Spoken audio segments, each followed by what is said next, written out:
colder when I'm older, older than I am. And I know you know that I have lost composure, but I'll hold you closer while I can.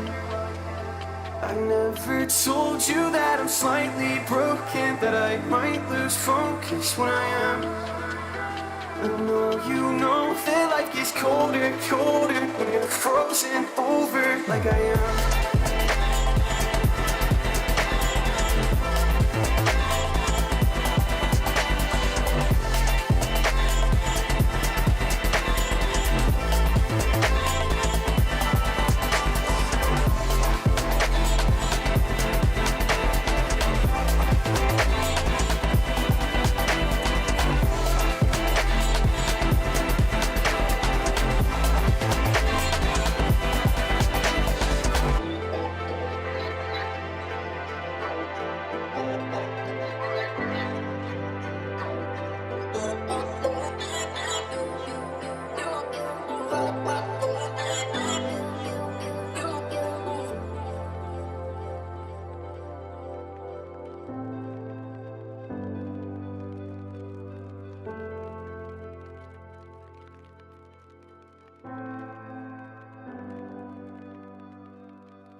persistent, we bleed.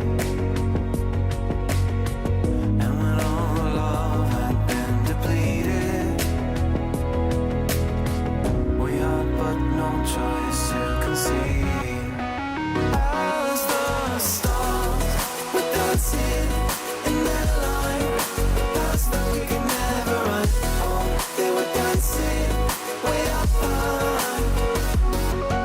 Stars were dancing in their line. Future we will never run. Dirt on our feet was bone dry. It was bone dry.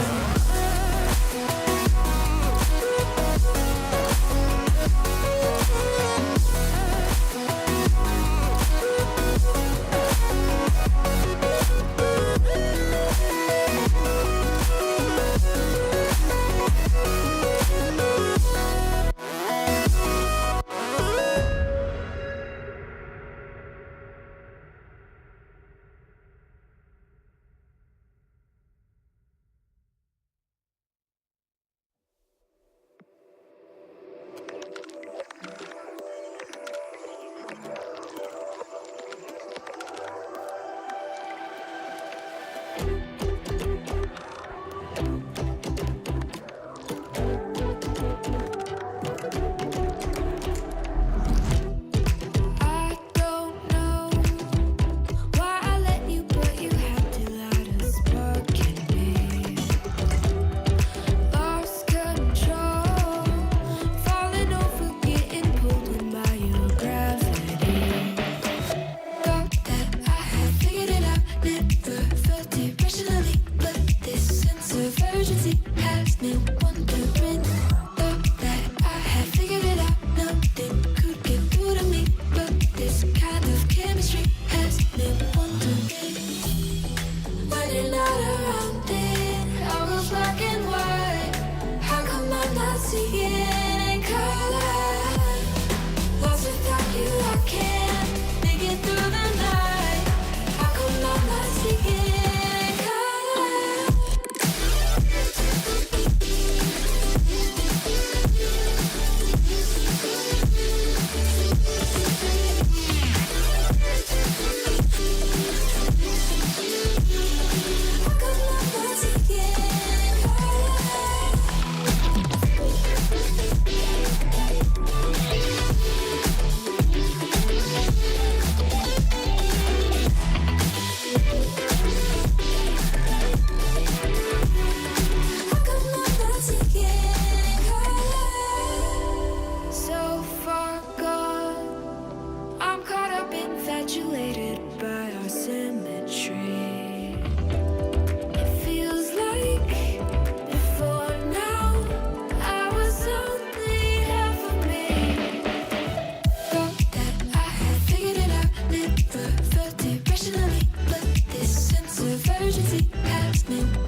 Welcome in, everyone, to the final day of competition for the Immortals Progressive Bundle Bash event number 2 of 2024. I am your host, Vaudable, and joining me is Bass from the Past and the Danger Taco here in the booth yet again to wrap up the action. 3 best of 7s, but before we get into that, how are you gentlemen doing today?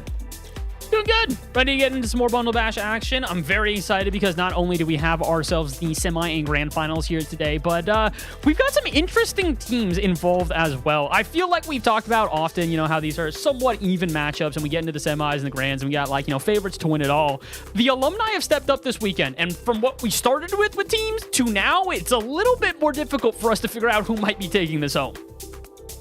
I think we're actually at a point where the alumni, typically it's like a pro players that are the captains for the Bundle Bash. And this time we have some alumni coming back. They graduated. They actually have real person jobs. That's a thing. But no, they actually have responsibilities now. So they're not playing as much Rocket League. But then they get on the sticks and they're still cracked. It's like riding a bike. They just hop right back on, carry their team from time to time. So that's nice to see for sure. All the players trying to prove to their captain that no, you did draft me for a reason. I can still be a standout performer.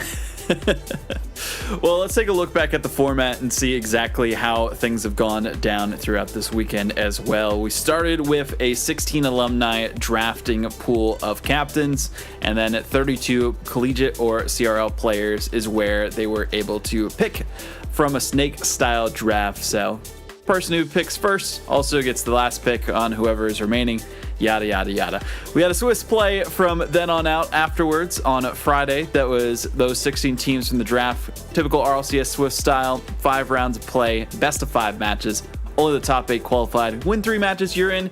Lose 3 matches, you're out. And we did see one team, Team Daffy, reverse sweep that Swiss stage, losing their first 2, winning the last 3, and make it into the playoffs and into the top 4 here as well. Talking about the playoffs, though, 8 teams from Swiss play, best of 7 matches, no timeouts, and single elimination.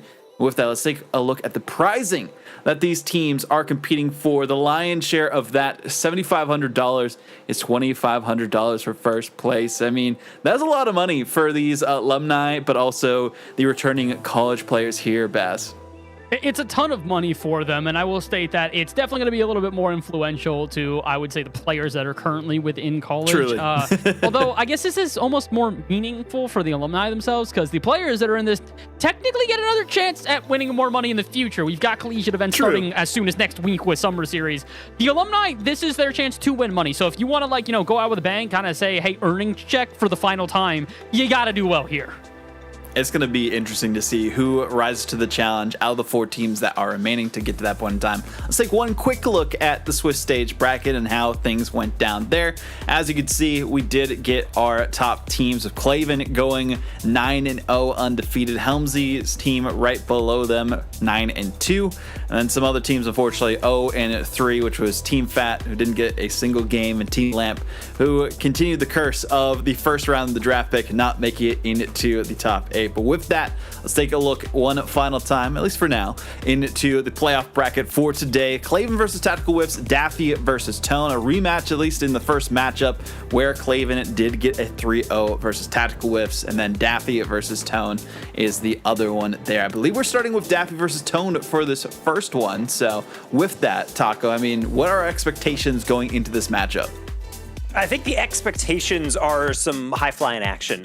One thing that we learned from Daffy's team yesterday is that they're late peakers, apparently, in the Bundle Bash. Started off really slow, reverse swept through Swiss, and then they were just taking it to their opponents for their first matches, or so we thought. It was actually kind of more a contentious series down the stretch, but they did clutch it up. Melodic was probably the star, I would have to say, of the lobby after a bit, scoring some crazy goals to get them in. Meanwhile, with Tone, Dirtho and Exodia, I think we've been kind of showing that we never really rule out Dirtho, able to just pull off the clutch plays, able to play so well. And also hats off to Exodia, 4th last pick in the entire draft, and he is playing out of his mind. Doing as best as they can to try and make it all the way into the grand finals. But with that, though, Claven and Tactical Whiffs, I mean, that's going to be a rematch. Tactical Whiffs really surprised us, I would say, with the performance we saw from them. We expected a long series. It went all the way to 7, but they came out in the end. And then Team Claven just doing Team Claven things. course, they did have Team Teammates to face off against in that first round, but we won't talk too much about that. Teammates just had to go for a dinner date, so they had to get done early with that 4-0 sweep. But nonetheless, with this first round matchup, let's start with predictions, and we'll go with you, Bass, first on this one. In this first best of 7 semifinal tonight, who's going to take it how many games? I don't like picking this one at all. In every capacity, this makes this very difficult for me. I feel like both these teams do have a chance to technically take this one home and just win it outright. I'm kind of leaning towards Tone on this one. Okay. I'm in the lobby right now, and the players themselves have said, you better vote for us, so I'm going to vote for them because they've asked for that. Peer pressure. Wow. No. Not Never peer pressure. escape it. Chill. Absolute chill. And I will not deny that in any capacity. But also, it's because of the fact that they got big man Durtho on the team. I've known Durtho for as long as I can remember. And I've spoken about this actually on this broadcast. I think I mentioned it on either Thursday or Friday. I don't know if there's a more clutch player than Durtho. When it comes to showing up on big stages, I have never seen him get into an event like of this caliber and just do poorly. He is always locked in. And if he's even feeling, I'd say 75% locked in on this one, yeah, I think they might just win this. Okay, I respect that. What about you, Taco? Are you going to be a shield for the players that are in the lobby currently or no? Yeah.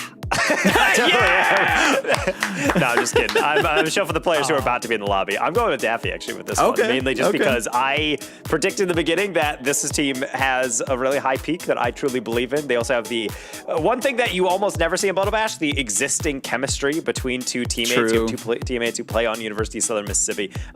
One of them, they're sponsored by a soft drink. You know, the esports program slowly coming together on their end. So I feel like they've been playing pretty well. Bast I even casted them playing very well against Maryville in the NECC league a little bit ago in their national championship. So top placing team in that league. And I feel like because of that, we're seeing them as a good striking partner. Daffy's no slouch. So I think all around, I believe in them so long as they don't get a little too arrogant, because at times they definitely kind of full send and ego chow and it does not work out for them. That's kind of why I actually picked Tone a little bit on this one. Look, up until now, you can, say, oh, it's been a hard Swiss, but it wasn't too bad for them. And there was never really a moment for them to tilt out, if that makes sense here. You look at Daffy's way that he qualified through to the grand finals, and they do so from a 3-0 in the final round, 3-0 in the round prior to that, and a 3-0 in the round prior to that. Yeah, they did have 2 losses in a row, but it's against some of the better teams that are in this. Lucia, a team that did really well throughout this event, almost made it to the playoffs.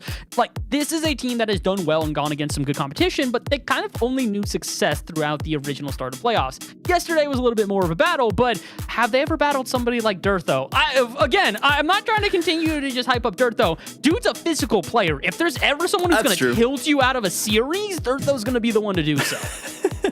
Also, an interesting thing to note here too, Daffy is the coach for Wichita State, so he's got that captain mindset on telling his teammates, what to do in certain situations in between games to adapt, and I feel like that's what they needed to reverse sweep the Swiss stage to get even into the top 8, and then maybe having 200,000 channel points from Taco bet on them in their quarterfinal might have motivated them a little bit to get their victory in their match yesterday. But even with that, I mean, it was a stellar match to say the least with the way that they performed, and looking at that matchup, how they took down Team Helmsy. They look super strong. Team Helmsy, it took them a bit to even get started in that series too. Probably should have been closed out early, so I think that's going to be the big issue for Team Daffy here again.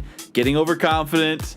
We've seen it happen a couple times with these players, and that's where Team Tone really needs to capitalize. But again, it all comes down to these series themselves. We're still waiting for the players to get into the lobby with that, though. And talking about Team Daffy and Team Tone, I mean, either of these two, we would not be surprised to see them in the winners final after seeing their rosters, seeing the way that they played in those Swiss stage brackets. And it's been interesting to see the development of the teams getting to this point in time of the competition. Already guaranteed $1,000, so nice to see how things are there pricing wise for these teams who are here and now. Now it all comes down to if they can make the next step, if they can go forward, get that at least $1,500, and then you get an extra $1,000 if you win. I mean, hey, it's only up from here if you move into those winners finals and get the lion's share of that $7,500 prize pool. But with that too, talking about this matchup again, Daffy and Tone, I mean, who do we say has the stronger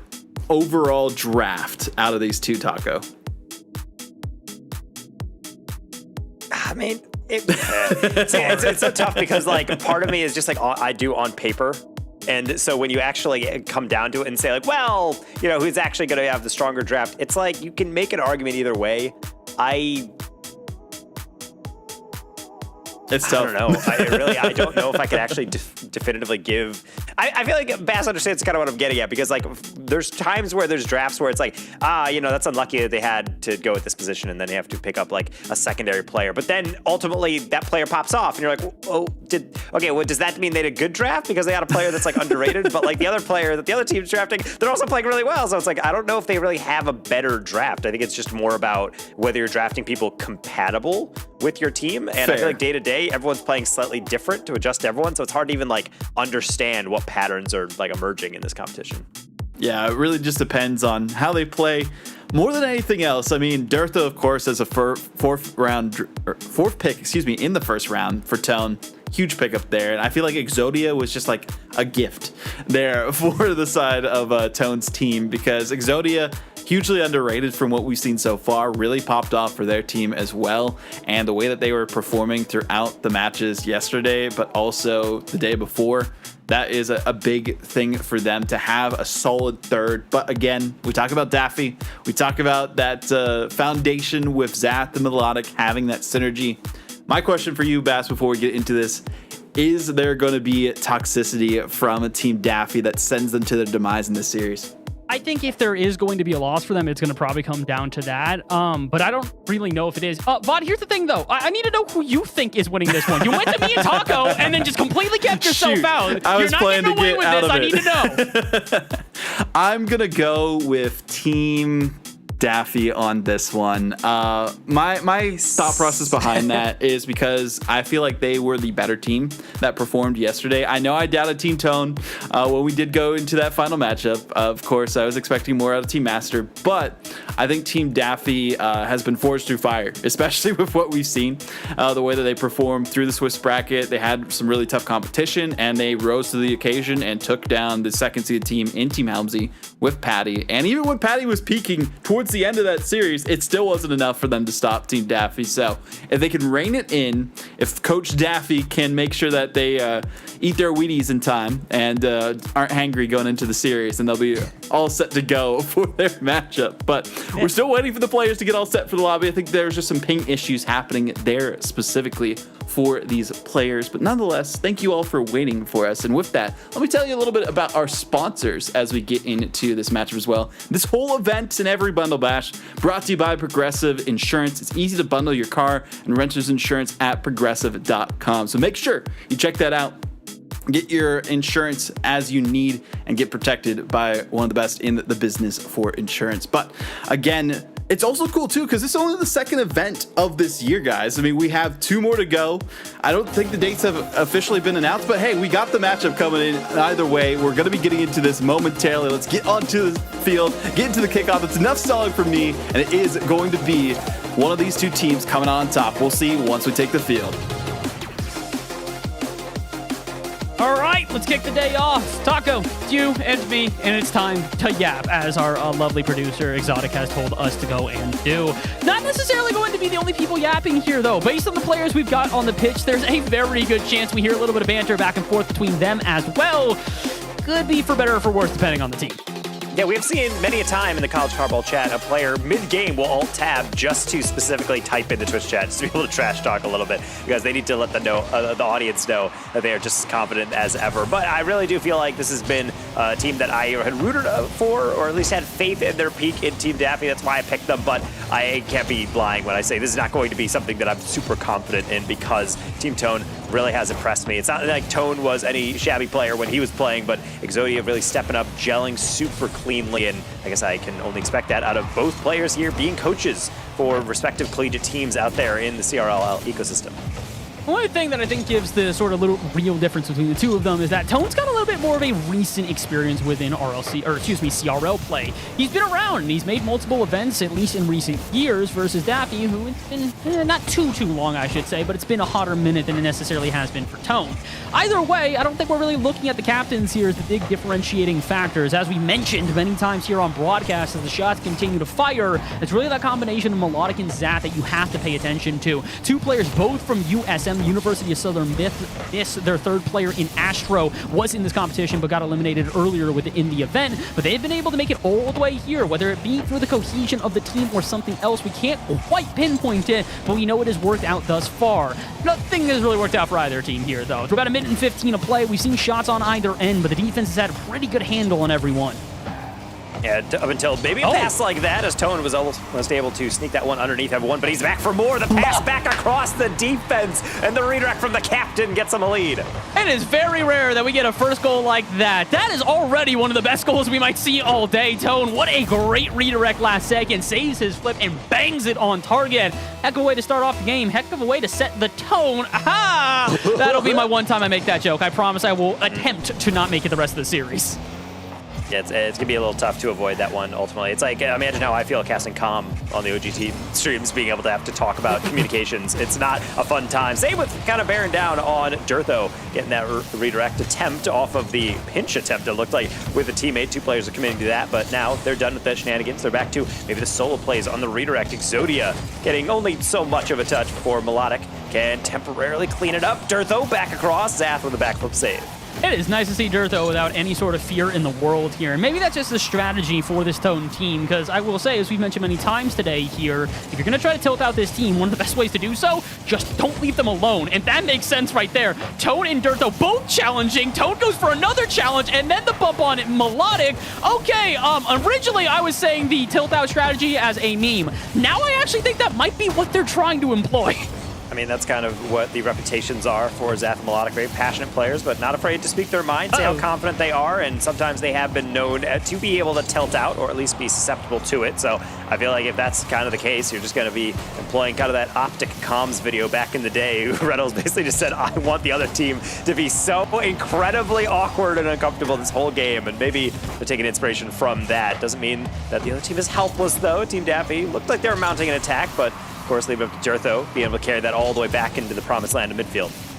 Up from Daffy, it's going to set up Melodic, who I think Zath thought the same thing as me, which is that he was going to fake it out and let Zath take the follow-up shot. Instead, he attempts to lock into a flip reset. Doesn't really help out his team all too much, and a little bit of miscoordination give up what could have been the first goal here for Daffy and his team. Instead, out to midfield, Tone passes to Durtho. Durtho, another redirect. They seem to be liking that as a strategy right now. It's not going to result in a second goal here. With 100 to go, it definitely feels like the second goal from our orange side could be the nail in the coffin necessary, but I won't get ahead of myself quite yet, especially considering they're not even getting past the corner here. Zath clears it out to midfield. Melodic will get a 50 against Durtho. Is anybody else back? Absolutely not. And from a chance on one end to a chance on another, it's all tied.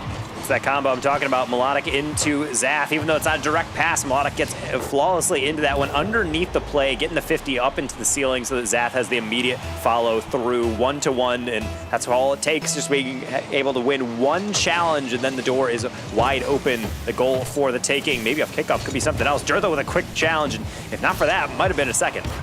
Melodic. Himself an okay first touch, but no such luck on the second one. Tone instead will start charging downfield. Bump on a Zath could give some space for Durtho to work with, but he takes it a bit too high and away from himself. So out to midfield it will go. Exodia pop up high. Zath there, and is that Durtho? Yeah, that is Durtho. Diving up against Melodic. I don't know if it's necessarily the most beneficial play, but it's also not going to benefit our blue team either. No offense going to be generated from that, despite the charge downfield. Now a chance for Durtho. Can't get around Daffy. Exodia there to back him up, but won't make the challenge as the long ball ricochets to the opposite corner. Right now, heavy touches on either end. Nobody really keeping possession and nobody doing all too much. Yes, a shot gets fired on, but easily saved by Melodic as we go into our final minute of gameplay. Zath acutely aware of this, trying to bait in that challenge. Durtho will only go so far before challenging it away and being able to take that solo play. He's certainly not playing as if he doesn't have teammates, but the solo play is always useful in opening up the opportunities. Melodic trying to create one of his own. The flip reset not high enough. Now a demo leads Exodia. Can dance past one. How about taking out yet another? Zath back from the dead, able to avenge himself, just throwing it back forward again. And a late challenge from Durtho means a boost steal and potentially one last offensive effort coming in from Team Daffy. Ooh, Zath, clever, gets it around one defender, but can't get the follow-up touch on the sidewall, which means Tone can interrupt. And I think send us to an overtime, barring this one staying up. Oh my gosh, the bump out middle. Exodia did their best to try and get the 0-second dagger. They still will not. We'll go to an overtime here in game number 1.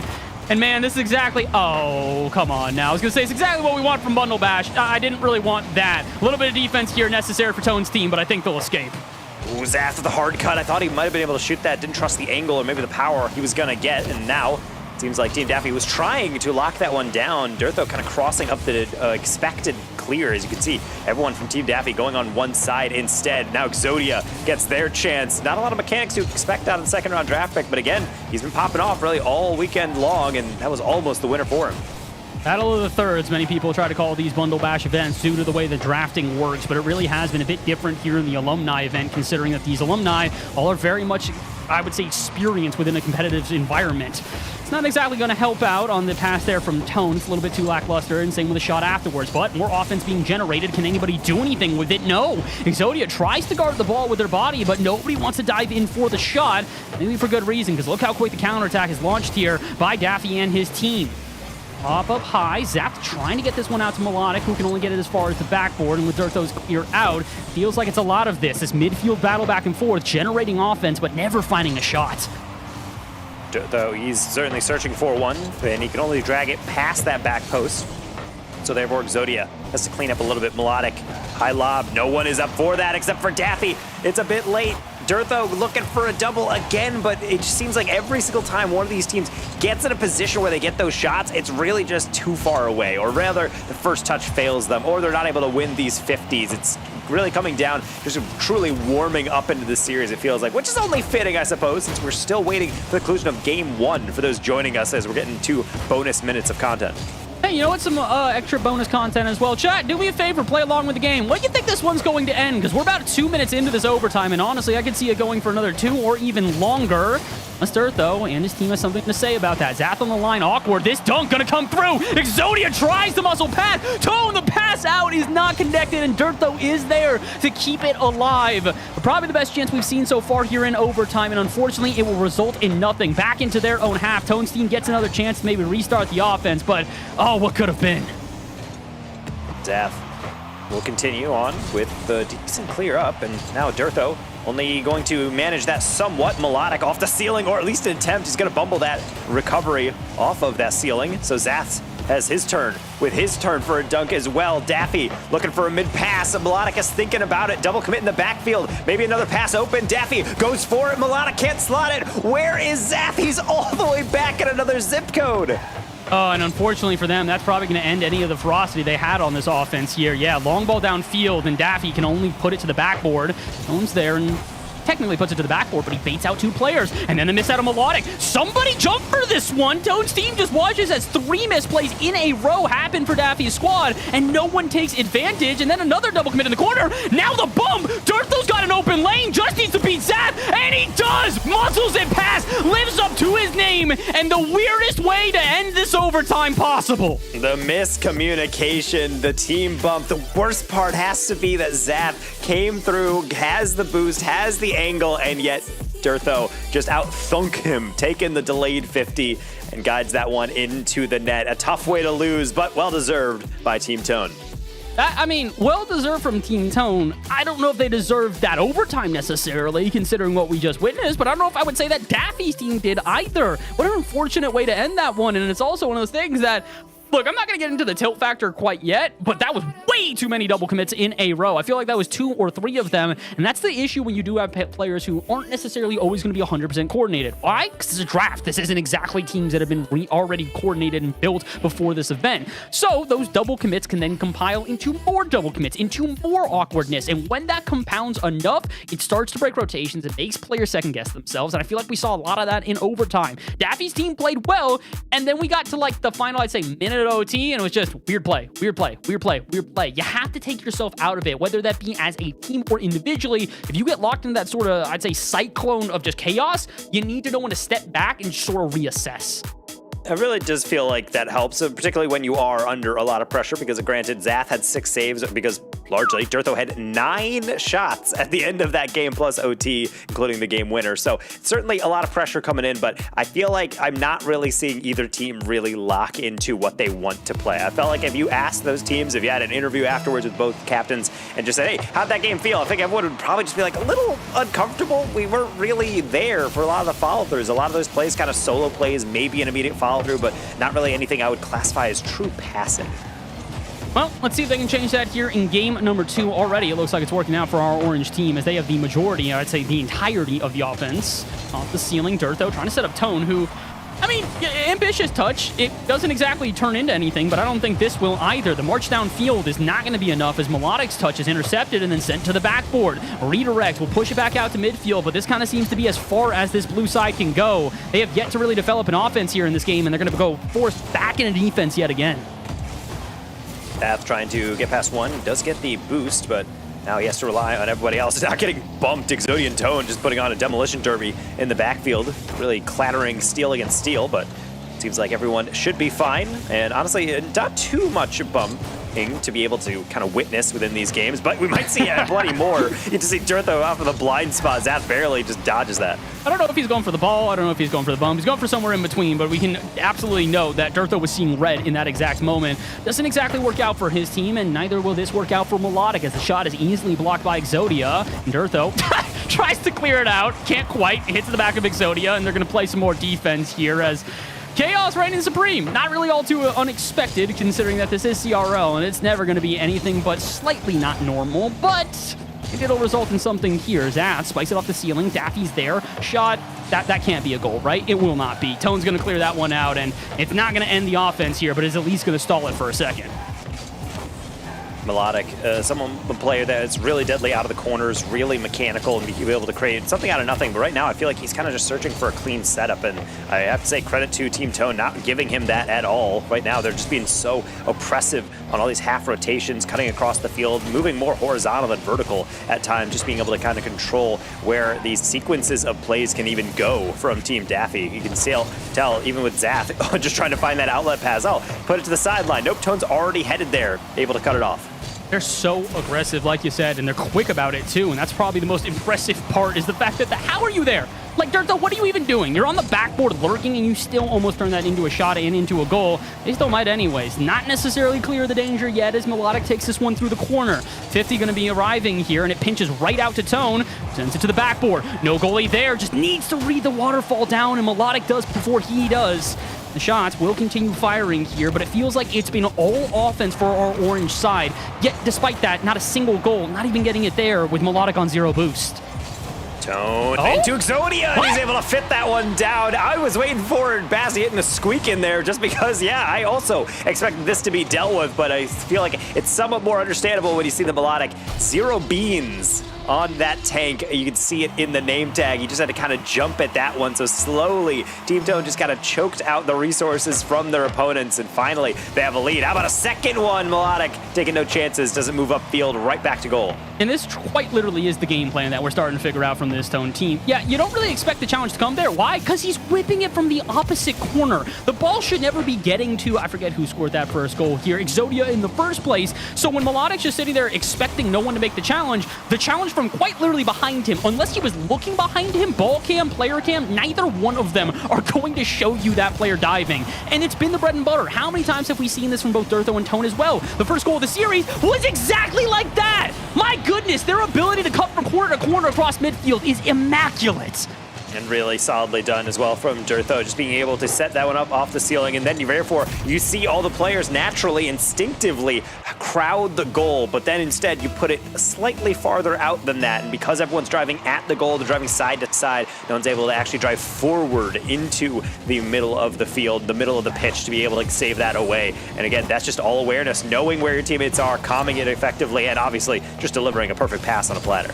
So far, everything's been pretty much perfect for this Tone team. We've seen a mistake here or there, but honestly, for the most part, the ways they've marched into offense here has been so well coordinated. And for a team that we expected to be the less coordinated of the two, considering two players on the other side are literally on the same team and practice together regularly, it's definitely a bit surprising here. And that's surprising as well. Dirtho in a 2v1 there has to dodge the demo, does so, still makes the save, and now gives time for Tone to potentially clear it to midfield, unless Daffy has something to say about it. 50 in the corner, Melodic gets one as well. Where's Zath? He pops it up out at midfield, and I don't think really does much else besides that. Tone's 50, even on 12 boost, will pop it into the blue half. And despite their various efforts right now, it feels like this Daffy side just cannot get any offense generated.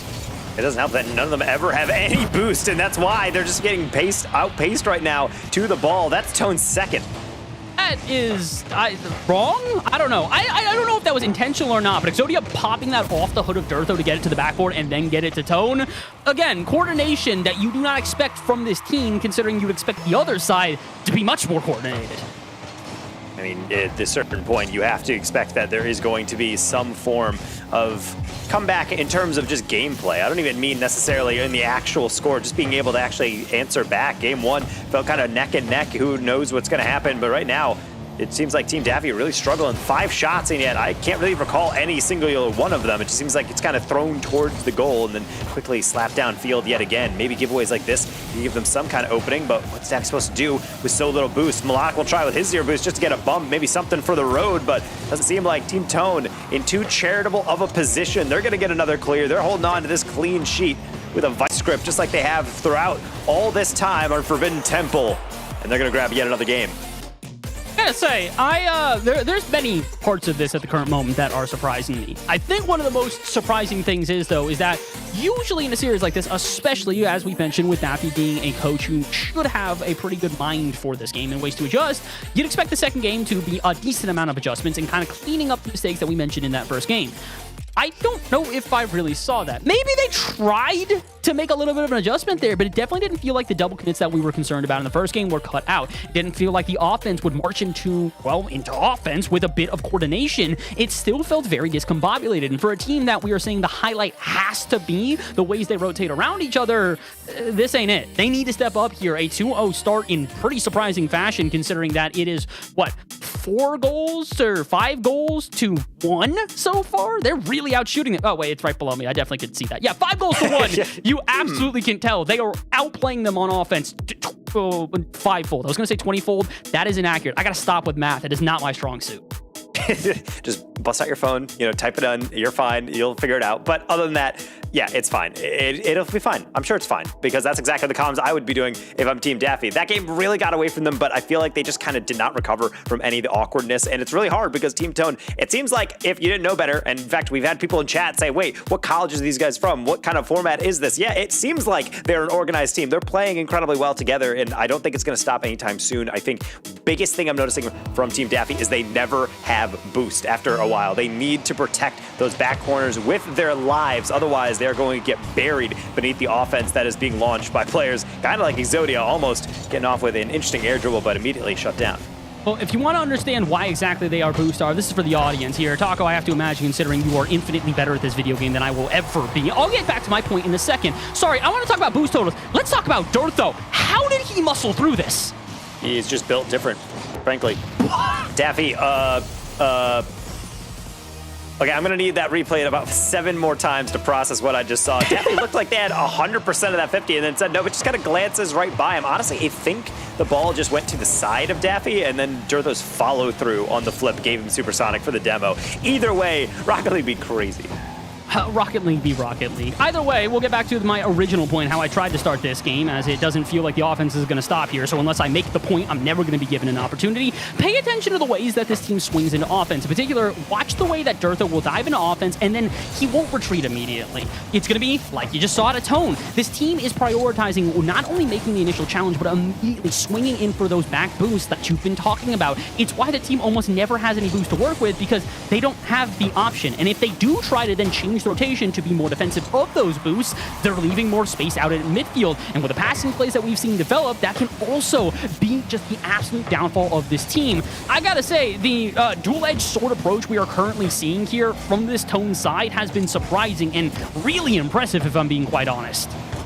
And that's why I'm kind of waiting for those openings to be taken advantage of. That one, again, just a whiff. Zath coming in a little bit surprised. It's a stutter step and then launch into an air dribble into the corner, which is not going to go anywhere. Daffy generating some more offense into Melodic. Should be some space, but he's so late to the rotation and so wide on it that, again, going to be shut down. You need to be a little bit faster than that. Zath trying to provide it. The bump after the air dribble. Finally, we do have an answer. Daffy getting a wide open shot and making it count. Well, and the main reason why, notice how the rotations got a little bit disjointed there. Exodia has to swing through for the boost in the corner, meaning he's got to play on the backboard rather than having a player in net with boost. Tone has to sit there completely flat tired. And that's where we've been asking for those changes to be made. If teams are going to be this aggressive, this in your face, this heavily dependent on boost totals, you have to do whatever you can to just keep picking away at their amounts. It's one of the only resources we really have here in Rocket League, and it is one of the most influential parts of the game. And that's why we're finally starting to see a little bit of a fight back here out of Daffy's squad. Job's not done yet, though. 3 minutes to go, and only their second goal throughout the series. They're definitely going to need a little bit more if they want to start this comeback trail. Well, here they come. Team Daffy starting to slowly choke down on that boost, and also getting those... you know what? Never mind. They're just going to get completely yeeted off of that 50, and now it can get even worse if Tone gets that read. How about Dirt, though? The immediate follow-through straight down the middle. This is why you can't pay attention. If the shot's off target, that doesn't mean anything. You gotta wake up. You gotta see that there's already another player diving in. Daffy sees that one, doesn't think to dive initially because he saw the player dive above him. That's a distraction. It's bait. Don't fall for the bait. You're not a fish. I am. Anyways, moving on. 2-1 here with 2.5 minutes to go, and it definitely feels like this orange side still has a better grip on this game, even if the lead is only by 1. Crazy how we just learned about Bass lore right there live on broadcast, that he actually is a fish this whole time. I mean, you also said that I'm better at this game than you, but that's probably because you're playing with fins. We haven't really adapted a controller to be able for you to just slap your fins on the controller and be able to press buttons. See, that's actually terrifying because if that's the case, I'm very confused how I have so many tattoos on quote-unquote my fins. I thought they were arms initially, but I'm not exactly sure. Either way, I'm not sure how the comeback's going to happen here if they keep getting forced into their half. This Daffy squad, well, momentarily getting offense at this point, Taco, it does not feel like the pressure is nearly as sustained as we were seeing from Tone's team. At the very least, it seems like if that is not sustained, it means that hypothetically there should be more offense from Team Daffy, but honestly, most of it's stalling out in the midfield. Most of it is being unexpected because they don't get that first read. Daffy doesn't get it. Dirtho will, so Zaf, trying to rescue it. Melodic has been holding on to about 90 boost for the past 10 seconds, just circling in front of the goal, waiting for that opening. Exodia, a crucial moment to be able to cut on through, deprive Daffy of that shot. Zaf, put back, no double. Dirtho calls the bluff. He gets stunked. It's off the post. Melodic gets the boost, but he needs someone else to follow it up. It's so incredibly close from Team Daffy, and yet they're still looking at a 1-goal deficit. That had to be the goal, too. There was only one player with any boost back on the team. It was the player in net. And yeah, they didn't necessarily use that boost to make that save, but you had to get that shot on target and at least force them to use their tank, because Dirtho and Exodia were at a only total of 20, each of them individually. You don't get many chances like that. You might get another chance here, but the follow-up from Daffy not quick enough, and guess why? It's those boost totals once again haunting our blue side. And you know what else is going to haunt them as well, Taco? A 3-game comeback. They are a minute away from having to reverse sweep here in our semifinals if they can't at least find an overtime. Yeah, and remember, no timeouts in this format, so it's not like you can take that TO like you do in RLCS. You really just have to deal with it in kind of the most brutal of ways. So being able to have minimal chance to regain, especially on a heartbreaker like this where you've had the chance to be able to come back, would not be fun. Therefore, Daffy, let's take care of business right now. Not going to be able to get past that first layer of defense. Melodic says, well, screw that. I don't have boost. I'm just going to go back and hope for the next 30 seconds to work out better. I don't know if it is, though. They're still struggling to even get past this midfield right now. Exodia will pop this one up to Zap, who technically has boost to work with. What can he even do midair when Tone's already challenging him, and Dirtho underneath him is ready for the follow-up? Technically, he steals that one away from Tone, so a light double commit could give numbers going the other way as Daphne's team marches into potentially the final offense of this game, but the pinch downfield is going to make this difficult. Daffy off the back wall needs a full field clear. Yeah, that ain't it. I don't think this is gonna do it. Zap will try to carry it towards midfield, but that will not be enough. Spike this one down, Tone. Okay, somebody spike this one down. Somebody spike it down. No, keep it up. I'm here for it. Zap, backflip it. Yes, Melodic.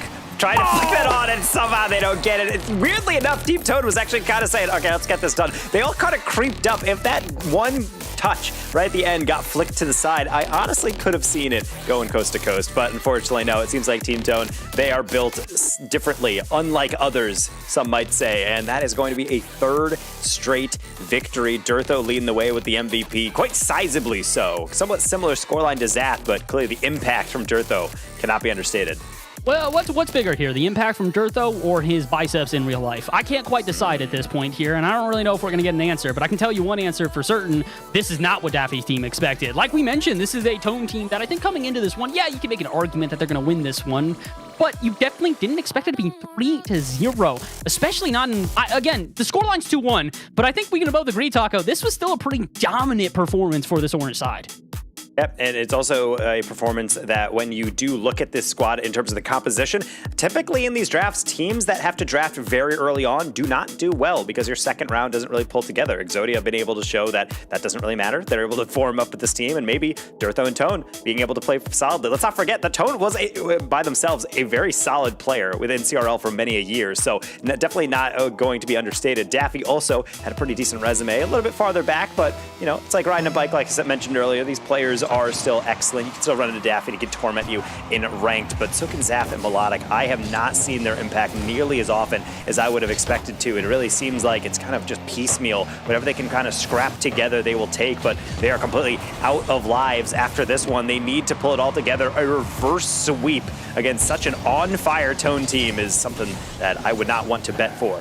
And that is part of why I think they have struggled there. That double commit has been far too commonplace for all three players on this blue side. And it's not as if it is every play is a double commit, but when you start having those double commits happen at such a frequency as it currently is, you second guess yourself on your challenges. You second guess yourself when you're trying to make a save.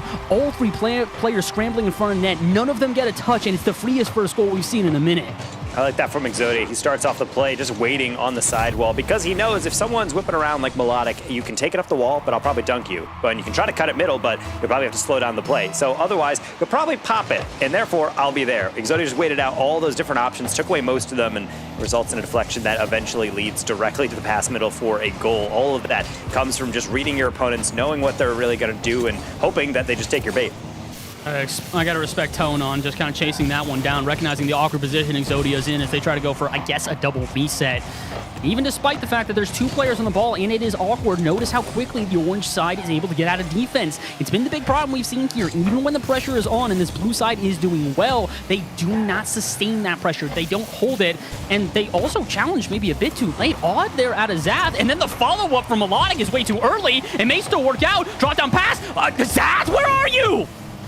They don't want to bite in. No one does. They have been really scared off at times to be able to go that far forward, but also it has been down to boost management. Sometimes just not grabbing enough pads, not staying centrally focused. So then there has been moments where it says, okay, there's the first and there's a second, and you look at the third and somehow they're upside down in their own goal, spinning in circles. Like there's just no one actually there to take advantage of the pressure. And ultimately we're at the level, this is an all SSL lobby where you can't just anticipate the first shot or even the second to go in. You really do need all three players.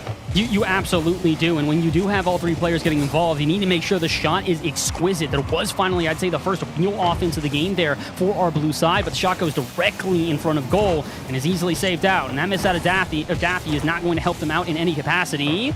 Maybe it will. That's interference out of midfield could get some sustained offense here.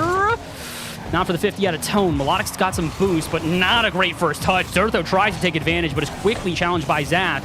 And they actually turn this into an offense now. Not quite. The 50. Daffy by himself has to do something. Yeah, we both saw that. He touched that, that's guaranteed an own goal. You can see him slam that break. You're going to have to check the L2 button on his PS5 controller after this one because that was ridiculously close to an own goal. But he's able to rescue it. He's able to get a double potentially. Exodia able to get the crucial deflection. Melodic waiting in the middle. Will Zath try to find it, or will he just call his own number? Certainly Exodia thinks so. He's guarding against it just in case there's a deflection. Tone on the follow-through for the second layer means Melodic. We're going to have to rescue things. Zath, he's there. Exodia is not. It's just wide open for the taking. And there's what the value of sustained pressure is. They lived in this half for what feels like at least a minute or more, and notice Exodia completely out of boost, flat-tired in net, has no option but to hopefully dive at that ball and get to it before the banger rips in. Absolutely not. A missile strike right on target. That's exactly what they've needed from Zath. That's exactly what they've needed from the third man swinging in on these plays. You need to slow down Durtho, though. Immediately off a kickoff, it is the orange team back to their usual, back on offense, back to potentially closing out this series. Melodic, player who plays a lot of twos, likes to take it slow, needs to also be able to make sure everyone else inspires by that crazed ways of chasing down that ball, making sure you're getting in front, as that got a little bit dicey over there in the corner, but they are now out. They can potentially get their next boost and plan for their next attack. That high lob from Melodic has to be hit away exactly from Exodia, which means Daffy could double this one. Tone waited for it. Gets a heavy touch, and now Daffy will try to cut back across. Melodic, again, finding himself in the third man position more and more, and that is why he's oh so patient waiting for that setup. With the boost totals, once again here, Exodia and Tone on quite literally 0. The only player with any boost is Dirt, though, in net, but he can't challenge. He knows is the only player there that if he makes that challenge and misses it, it's going into his net. It does anyways, but it again is that boost management that is finally being recognized and utilized by our blue side. Daffy's team, we've talked about how they could do this the entire series. For them to show up in the 4th game and finally do so, gives me confidence they can keep this series extended, but it is not a job done yet. Dirt, though, and the team will start to march downfield and look for an equalizer to potentially send us to another overtime. Ooh, Zath trying to dribble that one out, and he got disrupted by it, but it's fine, because they have survived. Now Daffy going for a crazy setup, or at least I thought he was. Take the ceiling bounce. It's hard enough to read. Zath staying around. It actually does not go for that corner boost steal. Daffy doesn't either. They're just trying to continually throw that one back in the middle. I don't really mind that approach, though, because the more time Team Tone takes scraping this ball out of their half, the more time ticks off this clock, but it's certainly not secure yet. Only 1 goal in it. And the issue is now they got to restart the offense again. And, ooh, I think Melodic thought he had a lot more boost than he did for that play. They're going to be able to steal some boost here, though, so that's not going to mean that this counterattack is going to be all too effective, especially on Dirt, though, on 0 boost. That's if you actually challenge him. Hello? Zath eventually makes the save. No one there for the follow-up. And as much as I want to say boost totals are important, if Dirt, though, has 0, he should never be beating you here. Comms. Zath is looking backwards at the play. There's another player behind with 0 boost, and both of them left the play. Someone has to say, I can take that over. I can get that rebound. It should never be bouncing uncontested, because even though that wasn't the immediate shot, it immediately led to that goal. So now, yeah, all that hard work might be for nothing unless you can find a way to peak Melodic, almost paying back Daffy with a nice setup. Tried his best there. The unfortunate thing is I don't think that extra touch off the backboard was really expected. That touch out of Dirt, though, definitely not expected. That block out of him was, and that's why you see Melodic diving around it. But they're going to have to do a little bit more. We could see an offense generated here from our orange side, unless Exodia pops it high where it's not supposed to. Then a double commit. Okay, all of a sudden this gets a little bit scary here for Tone's team, as this will not stay up. Almost able to, but instead we get an overtime. 2-2 here in game number 4. If our orange side wins this, that's the end of the series. If the blue side does, we keep playing. And we were waiting for Daffy to play hero at that one, so clearly not lacking for confidence. They might if they don't get in this. It's Exodia with the double. Melodic needs to jump for it. 0 in the tank and just getting enough, but job is not done. They have collectively maybe 5 in the tank. Dirt, though, lobbing it high off the crossbar. Tone delivers the dagger straight to the heart of Team Daffy. That's a sweep in a semifinal. Tone says, all right, you guys want to play the boost management and aggression game? Watch, we can do that too. They started the series doing it. They will end it the same way. A swarm of offense as soon as overtime starts, and the winner, the dagger, the end of the series to move on forward. Tone taking the 4-0 sweep, as you mentioned, and I gotta say, even despite the fact that I voted for this team, I did not think it was going to be like this. Yeah, and I didn't vote for that team, and I definitely didn't think it would be like this. I was starting to feel it in game 1, but then they lost. I'm like, that's fine. I really lost in game 2. In game 3 and 4, I could see the progress, but it just wasn't enough. These awkward moments, the lack of comms down the stretch really was a struggle, and I think at the end of the day, I think you just have to vouch for chemistry. Team Tone had it in spades. Very few moments in that entirety of those 4 games where it felt like they were truly disheveled. Always felt like they had a plan, and if they were getting scored on, it either took a spectacular peak or just the singular moment where they did not have the boost. I mean, you can literally just look at the goal totals here and really understand how much of a difference there was between the offense. Daffy's team throughout the entire series, 4 total goals. 10 goals to Tone overall, outscoring them, by over 2 times the amount. We'll bring back Vaughn to kind of get the conclusion on this one, but I have to imagine that he's probably feeling the same way as we are, which is a little bit flabbergasted by what we witnessed. Exclamation point Bumney in the chat. We don't want to stream blowouts, but we did. And it was closer than it appeared to be on paper. I mean, there was 2 OTs, one that lasted almost an entire game at the start of it. It's just the rest of it, it was really the Tone show. A lot of it Dirt, though, but not just Dirt, though. Tone, as the captain for that team, led the charge in the majority of those games. I mean, getting the first goal for their team, both goals at the end of it for game 2, and then we saw 2 goals at the end of it in game 4. I mean, really leading by example for a squad where it's not a case of Team Helmsy, where Patty was doing most of the work there. This time, everyone was firing on all cylinders for Team Tone. I got to stop downing them at this point because they are going the distance. They are at least guaranteed $1,500. And Team Daffy really did what they could, but I think the biggest thing here is that Melodic seemed kind of absent in the first couple games. I don't know if I'm incorrect on that one, Taco. You were not. I mean, Melodic had to come in here. He was the last person to join the test lobby. Wasn't really driving around too much, so I'm not entirely sure if that meant lack of warm-up or whatever, but it's definitely not what I expected out of Melodic. I really felt like, not necessarily that I can attribute all of their problems to that one player, but I mean, having a pop-off performance in that quarterfinal to get to the semifinal, I really expected him to be a lot more dynamic, and I felt like he was kind of pinned back. I mentioned even that he went from kind of what was a first and second man strikering role to more of a third. He was kind of just retreating, holding on to boost, kind of holding down the midfield, which is all well and good, but at times you just need someone to be aggro. You need to be able to force mistakes out, and there were only so many mistakes you could even make Team Tone to build. Again, fantastic chemistry and positioning, which is surprising out of a legitimate pickup team. They were formed on Thursday, technically, and didn't play until Friday. True. I mean, I think Team Tone is apart from Team Claven, of course. No, actually, they are the highest team in the draft. They were 4th in the draft for Team Tone. So, yeah, they are the highest remaining that's out there. I mean, Tactical Whiffs at 7. We had Claven at 16, of course, and 17 for their draft picks. But even with that, there's still so much to talk about, how it's not just that first round draft pick in Dirtho. Tone really stepped up to the plate in this, and looking towards that grand final, regardless of which team comes out on top. I mean, are we expecting a similar great performance from Team Tone here, Bass? Let's wait till we get to the other semifinal first. I don't want to make that call quite yet here. Claven has had one of the most dominant tears throughout this entire event I have ever seen. Has he dropped a game? Hasn't dropped a game yet, no. No, not dropped a game yet. So let's see how Claven's team is feeling for the day. If they don't drop another game, I don't know if we're going to get a close final. But if they even look slightly vulnerable, I think we might just be able to see the Dirtho show up again. That dude really did have a heck of a semifinal.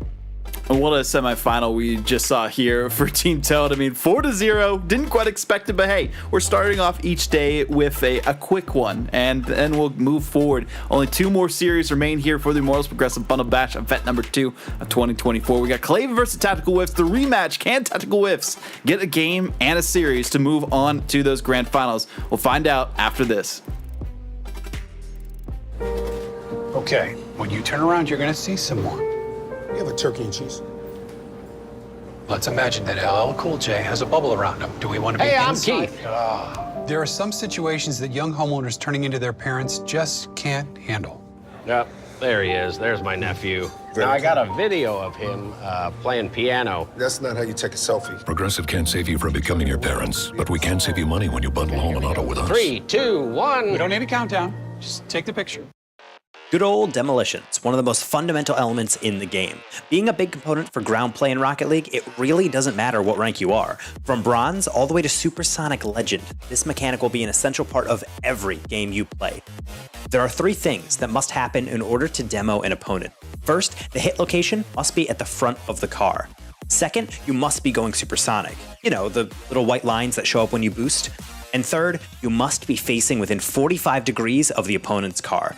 The key step to demos is identifying when to do it.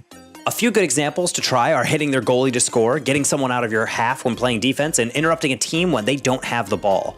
On the flip side, you may be wondering how to avoid getting demoed. One good way is to keep an eye out for the other team's positioning throughout the game. When you can see what their next steps may look like, it gives you a higher chance of not letting them get close enough to demo you. Brake checking is another good way to keep your opponent on their toes. If you see them leading to the direction that you're driving, slam on the brakes and watch them fly past you. Demolitions, while frustrating at times, have continued to be one of the biggest parts of the entire game. Remember some of these tips the next time you load up a game and start climbing ranks.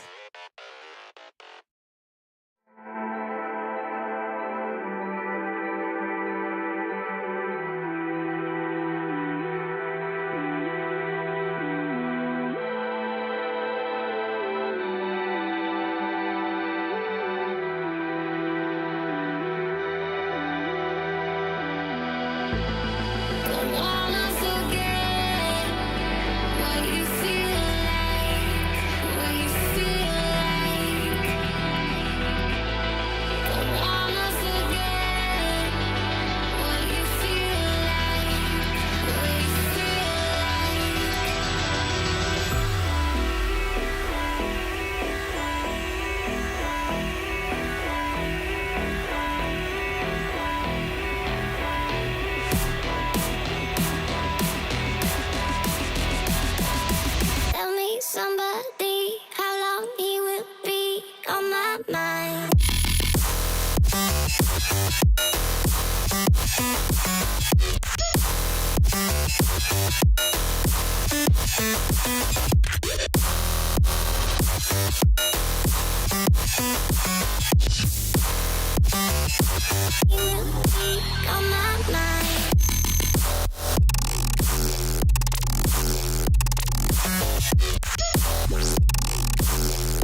Welcome back, everyone. We had a very quick series we did not quite expect to happen that way. It was Team Tone with a 4-0 victory over Team Daffy to book their tickets into the finals.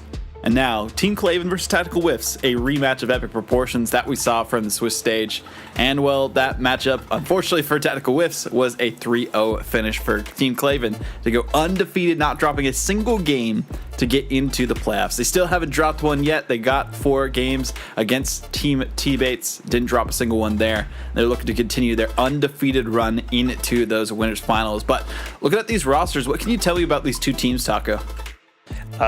Definitely some of the most ridiculous drafted teams within the event. Obviously, Tactical Whip's doing the smart thing and getting Preston, a player that we've kind of repeatedly said, and granted somewhat psychoanalyzed, but I know for myself and other people on this desk, when we talk about Boise, we talk about Durtho a lot. We talk about Woozy a lot. We don't talk about Preston as much, not because he's getting carried. He is just as good as the rest of them, but just for some reason, the playstyle seems to revolve more around Durtho and Woozy. So this event is kind of like a reminder to everyone, like, oh, right, Preston's like insanely good, one of the best players in CRL. And Whale, I think, is someone who is probably one of the more developed players I've seen back in the day in Mizzou, kind of more of a shy player. And I used to say that just because he didn't really like to be involved, he played a really deep third, and now he's just as aggressive. He's going for crazy redirects. He's really active in the offense. It's really nice to see him like playing fully confident. Whereas on the side of Team Claven, I mean, he got back-to-back picks. Usually just something about the back half of that first round, that snake style draft. People tend to pick really nice teams because you don't have that drop off in relative quality. You just have 2 solid players, and somehow he was able to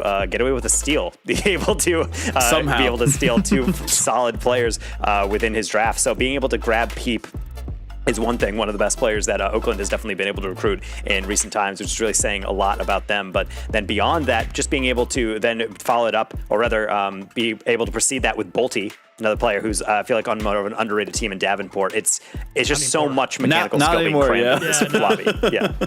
Well, got Cam going over to that school, so potential for that team to make some waves, and we'll see if they participate as a roster going into Summer Series coming up.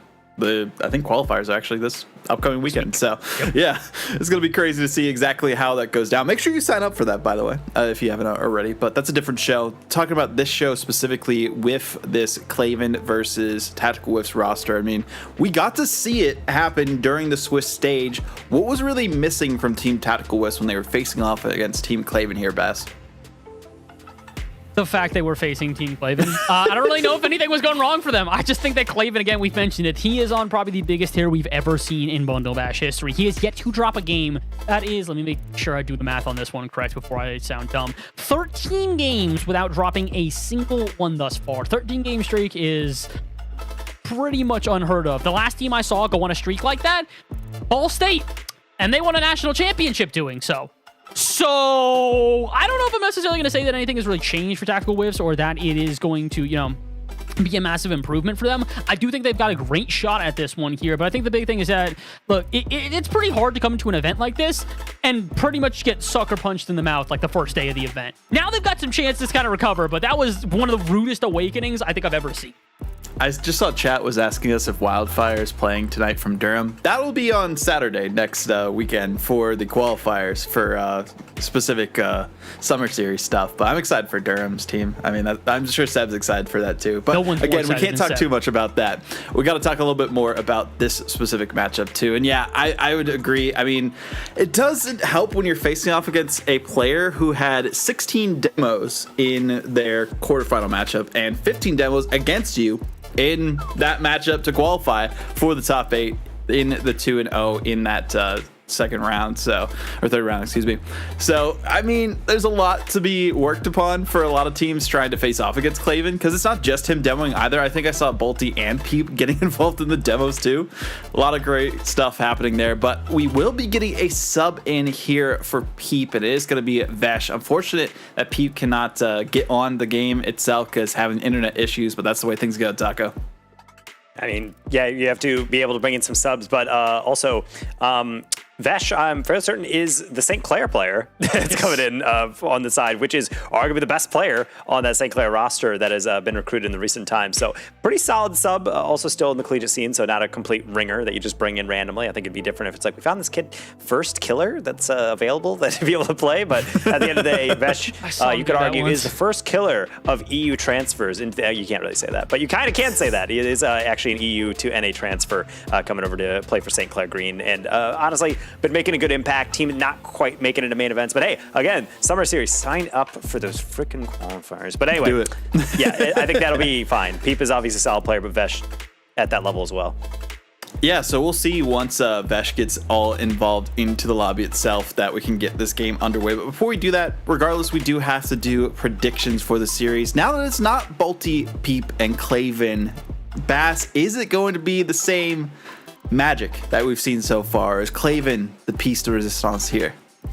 I don't know about this one. The biggest issue I kind of have with this and trying to make a pick at this point is that before this, we have a rivalry that we can kind of build a narrative around because we've got Whale and Peep who are on the same team. And we all kind of stated throughout the weekend that Peep is the best player on his team. And I feel like Whale is kind of here to try and fight the disrespect.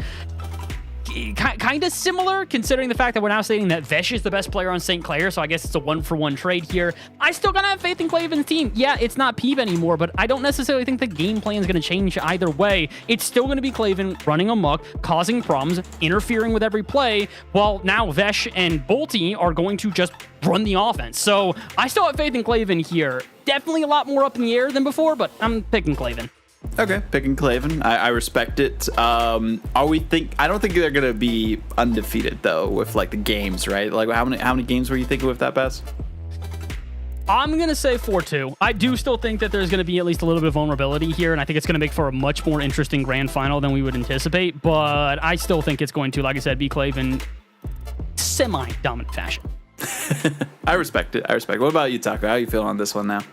I think it'll be dominant, not semi-dominant. I think it will be 4-0. I don't anticipate Tackwolves being able to change much. Honestly, even with the sub, Vesh is incredibly good at the game. The only thing I think is a little bit different is we talk about chemistry a little bit. Vesh has not played with these guys collectively, so whether or not that'll impact things, I think probably game 1 and game 2 will be a little bit strange, but I think once they lock in, I mean, it's so easy to play with Claven. He just clears everyone out of your way, facilitating all these easy plays for you, and Bolty just flip resets over and over perfectly into the top shelf. So how hard is it really to sub into that team? Oh gosh, I mean, it'll be interesting to see how this matchup goes. I am also going to make sure we sweep the desk, so we're cursing everything for Team Claven. I'm sorry, Team Claven, but you know, it is what it is. I gotta go for the honorary Canadian in Vesh here, but really, Team Claven have not shown, even with a sub, why they should lose a series yet. We haven't seen them drop a game. We haven't seen them struggle too much, and a lot of teams have struggled against them, mainly because of Claven. So Claven still being there, I do think it is going to be an issue for any team facing off against them in this Bundle Bash iteration with the alumni coming in as the captains. And Tactical Whiffs, I mean, they didn't get a game last time. I'm going to still give them 2, as you were mentioning before, but we will see how much they can make the Titans of Team Claven with Bolty and Vesh subbing in for Peep bleed in this matchup. One semifinal to go. Who is going to join Team Atone in the grand finals? We'll have to find out after we take the pitch and go through this best of 7.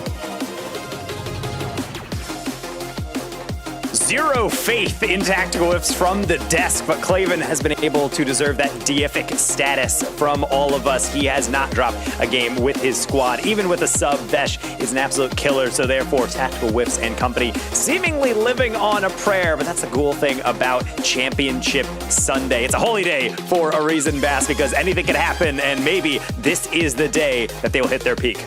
I mean, look, I don't know what's stronger, Claven's undefeated streak or the caster curse, because my goodness, if it doesn't seem to be a problem whenever all 3 people on desk vote the other way. I'm not going to lie, I might have thrown 1,000 channel points on Tactical Whiffs on this one. Not because I actually believe it's going to happen, but because... the payoff, though. I don't know. Yeah, look, payout's good, A. And B, I don't know, man. Something seems to happen when a team is least expected to perform. They step up in a completely different way. Granted, not exactly seeing that to start this one off. Tactical Whiffs team through the first 20 seconds have almost exclusively been on the back end, but maybe they can change that up as Claven has to take this off the backboard. And one thing to look out for Cleveland that people think about him is just, oh, he's a demo merchant. He just goes for a lot, which is true. I mean, the man has an udder on top of his car for the topper. It's hard to take that player seriously. Annoying. But when you watch him play, you're like, oh, he's actually kind of twisted on the max. This is a bubble player for a very long time within the Rocket League scene, but so is Bolty as he's going off the ceiling. Someone's got to put a hand up, at least if you thought Bolty would make that contact, maybe overthinking that as he got closer and closer. So far, it seems like Vesh is not really struggling to meld into this roster in any capacity. He's done a great job setting up both Clavin and Bolty here, despite the fact that they don't have a goal quite yet.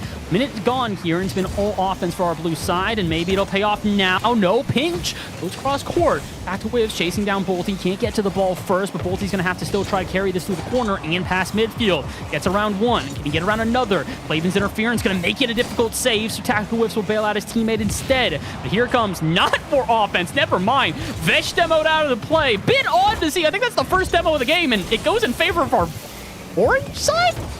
Yeah, it's not necessarily something you ever see, but we have seen some demo chasing from Clavin, being able to get on top of that one. Vesh trying to take an early shot, and Preston is simply not back far enough. No boost to be able to reach that one. Super sub coming in clutch here. As we mentioned before, Peep unfortunately having internet issues on the day. So, you know, the only rule you got to take, it's got to be a collegiate player for another collegiate player. And I will say, Vesh, probably one of the best that we've got, especially for Canada. As we mentioned, one of the star players there on that St. Clair team. And he's showing why he can also show up in events like this as well. 3.5 minutes to go. An early lead here for Clavin and his squad, but I don't think the job's quite done yet. We're able to see Clavin be able to step off into that opening space and then be able to send it forward for Whale to only hit in the middle. Luckily, Preston able there to rescue it and follow it up with a pretty solid 50. Some decent rotations coming in from Tactical Wolf's team, but those demos, as always, will disrupt things. Clavin down the far side with a demo leading the way potentially from Bolty, but unfortunately, Clavin will just have to take out his frustrations on the person who deprived him of that shot. Clavin has said, yeah, no, I'm not letting you get the #1 demo title for this game. I will outnumber you. I do not care how much it takes. And he's already getting involved in the action. It's led to them holding on to the 1-0 lead, but for how much longer? Tactical Whiffs, a back pass, hopefully getting out to Preston, but Preston cut off, and then Whale cuts the rotation as well. That should be the end of the offense, or not. Tactical Whiffs, a good 50, Preston behind him. Waiting for Vesh's pinch, which, I don't think he read that correctly. No, he did not. And the shot technically gets out center, even if it goes no further than that. Gotta be careful here. A couple double commits and odd plays from our orange side have led to some more awkward plays that they can't seem to escape from. If they keep doing that, one wrong demo is going to open them up again. And you got to be careful of these 50s as well. Preston took that really well, but also Clavin is just a wall in the way. Hopefully his teammates are also just as unmovable. Vesh able to get that save, and now a long clear again. This time Preston more than ready for it. Just being able to not only get back to it, but then start up a play of his own. Not much boost, but that's why there's a pass available. Right back to Preston, the 1-2-1. I don't care if this was intentional or not. It's beautiful. Preston clears the lane, goes for the bump, gets it around one. Whale just tries to, I think, slam that on target. And honestly, had he done that, Vesh might have been able to make the save, but that's quite something. Might be play of the day. I'm still kind of feeling like that initial shot, the very first goal of the day, is still quite the contender, but that's at least got to go on the list. My goodness, what a way to respond here in our semifinals. And being able to get that goal in. Granted, sometimes it just is from positioning, and that's exactly what I would have to say about Vesh's goal. Getting yet another one for their squad, the super sub, but of course made possible by Bolty, getting a solid 50 into the ceiling. And also Clavin, I'm not sure if you saw him, he lurked around, got a bump on whatever player was rotating from the right side through boost there, so nobody back despite Preston initially having a challenge.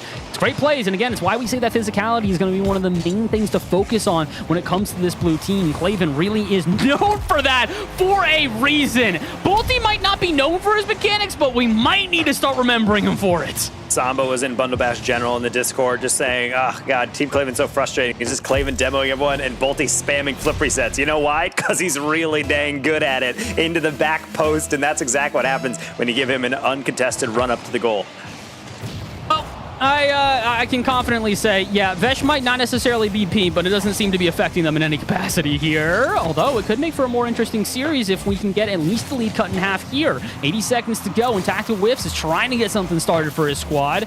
Clavin says no and booms it downfield to where Preston, on 0 boost, has to make the save. My goodness, I think he was trying to swing through the corner, and I guess the boost either didn't spawn or had recently been picked up. Either way, it's going to result in more offensive power here for our blue team as Okay, I was going to say, maybe they try to get this back to center. Clavin doesn't make contact with the ball, and Tactical Whiffs can clear it out to midfield, where Whale try to go up against Bolty. So I guess the offense will end there. Now start for our orange team. With a minute to go, Taco, there's still technically enough time, but they do have to hustle. Yeah, certainly so, and that's why Preston started pre-jump here, and yet Bolty somehow sees it coming, uses the third eye, see into the future. Vesh looking for another one! A hat trick on the sniper, pulling out the scope and finding that top corner. Oh, that is perfectly placed here, and you can all start from that Bolty play because Whale flat-footed on the line, Tactical Whiffs flat-footed on the line. They have to wait for the initial touch. It doesn't arrive, and Vesh goes, all right, let's see how quickly I can rip a shot on. When you put it off the bar like that, it's going in every single time. And I think every time that you get a 4-1 lead, it's going to be a win in your favor. Game number 1 going in favor of Clavin. I don't think we're exactly all too surprised about that one, but I don't know. I still feel like there's a little bit left to be shown from our orange team. Tactical Whiff squad definitely did not play to their peak in this game. If they can try and improve from here on out, this series could definitely get a lot closer. Yeah, the first goal was kind of just a wash. You know, everybody caught out. Vesh just being able to rock one into an open net with Preston missing quite a lot of boost pads, which is pretty unexpected from him, a player of that caliber. And then beyond that, just mostly forcing out pressure. Sometimes if they don't lose some of those 50s, they're able to challenge a little bit more cleanly, then yeah, this game could have definitely gone a different way. But it seems like all the games only go one way. Clavin's way, yet another victory in his rampage through Bundle Bash. That is number 14, folks. 14 wins in a row. I'm trying to think what the record was from when you and I watched Ball State do pretty much the exact same thing to a myriad of different teams throughout multiple different events. They were playing in 2 different LAN championships in a row and won both of them pretty dominantly. Technically, they got second place in one of them, but that was after they already won the other one. So I don't know if Clavin's team's necessarily going to overtake that, but if they keep playing like this, I don't know if I have an argument against it. They are dominant right now. 4-1 in game 1 is not a slight victory. It is a dominant victory. And especially considering, look at this. It was 1-1 with a minute 53 to go. They scored 3 goals in under 2 minutes. And that's how explosive a team can be. On top of the fact that that goal from Bolty is basically just off kickoff, just immediately and doubles up that lead. So when you do really have to contend with this team, it isn't just that, oh, it's all the demos. We talk about that because that's an annoyance. The real thing that breaks your back is the fact that you forget that they're also all really mechanical as well. Yeah, it's kind of painful when you have a player that can both bully you and also stunt on you. That's not a good combo. You don't like that. It's never enjoyable. And I gotta imagine that Tactical Whiff's team is not thrilled with the way that first game went, especially considering, I hate to say it, Preston was rather quiet in that game. Definitely didn't feel like he was playing to the best of his abilities, and for a player that is usually standout in every lobby he's in, still kind of felt like he was not the player in this game. They got a chance to turn that one around here in game 2, but if history is anything to show us an indication of what's going to happen, whether the other semifinal or previous games, I don't know if we're going to stop the streak quite yet. And you're saying Preston has been a little quiet. That's actually the exact pattern I pointed out on stream when we did see that this Clavin squad going up against Tactical Whiffs. I was thinking to myself, man, I'm not seeing too much of it, and maybe Preston just not comfortable in this squad. And then we watched Tactical Whiffs in a different series in quarterfinals, and he looked great. So really, maybe it's just Clavin able to clamp down on Preston, just making him a bit more uncomfortable, not able to actually play the way that he wants to. And until he's able to, I don't know really how this orange team is going to start generating offense. Obviously, they now have to depend on Preston, but having him as kind of the linchpin of your offense is really important. That one almost just a howler on that goal. Clavin's going to come right back in and somehow almost threads the needle. Either that is the greatest fake of all time, or it is the luckiest backup play you've ever seen. Either way, it will result in a goal not going through here early for our blue team. Maybe even giving one for Tactical Whiffs instead. Offense building. Whale. Yeah, I'm thinking he's expecting that Tactical Whiffs is going to cut through there, but with no boost in the corner, he can't quite cut across the goal mouth as he was hoping for, so instead they'll restart from midfield. Vesh, good interference though, and I think that was meant to be a pass to Clavin. That's not going to work out, is it? All 3 players committed to the ball. At one point, all 3 of them were within a foot of each other, and they still get the goal. If they don't know what they're doing, how can their opponents? Everybody kind of circling around. Whale's getting back. They don't have boost. Preston's getting back, but they have boost, but they're not nearly far enough back. And so, unfortunately, that's going to be another open net. And I have to say, I really like Clavin's commitment, the entire team, to just understanding that all they got to do is just kind of create an opening space. And if there's any semblance of space for a shot, just rip one and see what happens. So far, it's worked out. You put a shot on target, most likely the defense is going to be so discombobulated from Clavin straight harassing them that most likely it's going to go in. Clavin has been something special in this series. Whale trying to put his stamp on it as well, and same with Preston. They asked for him to step up here, but with not a lot of boost in the tank to get that heavy first touch back to him, It's not going to work out. Tactical whiffs. Wants to touch off the backboard and kind of takes it away from his teammate. I think that I'm pretty sure Whale was expecting that one to not even get to the backboard, considering that there were players up. Yeah, I don't really have an excuse for that one. That's definitely going to be another goal. A double commit out of midfield, and that's the easiest goal both of you scored in a moment. I don't know about that. I think if we look at this replay, we'll notice the triple commit technically as players flying right through. Is sometimes you're so hungry for a goal, you forget it is 1-0. I didn't have to do that.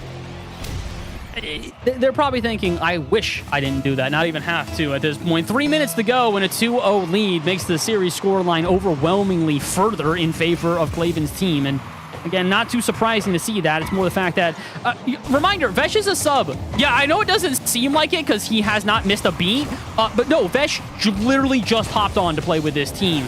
I don't understand how you lose Peep and still dominate this much.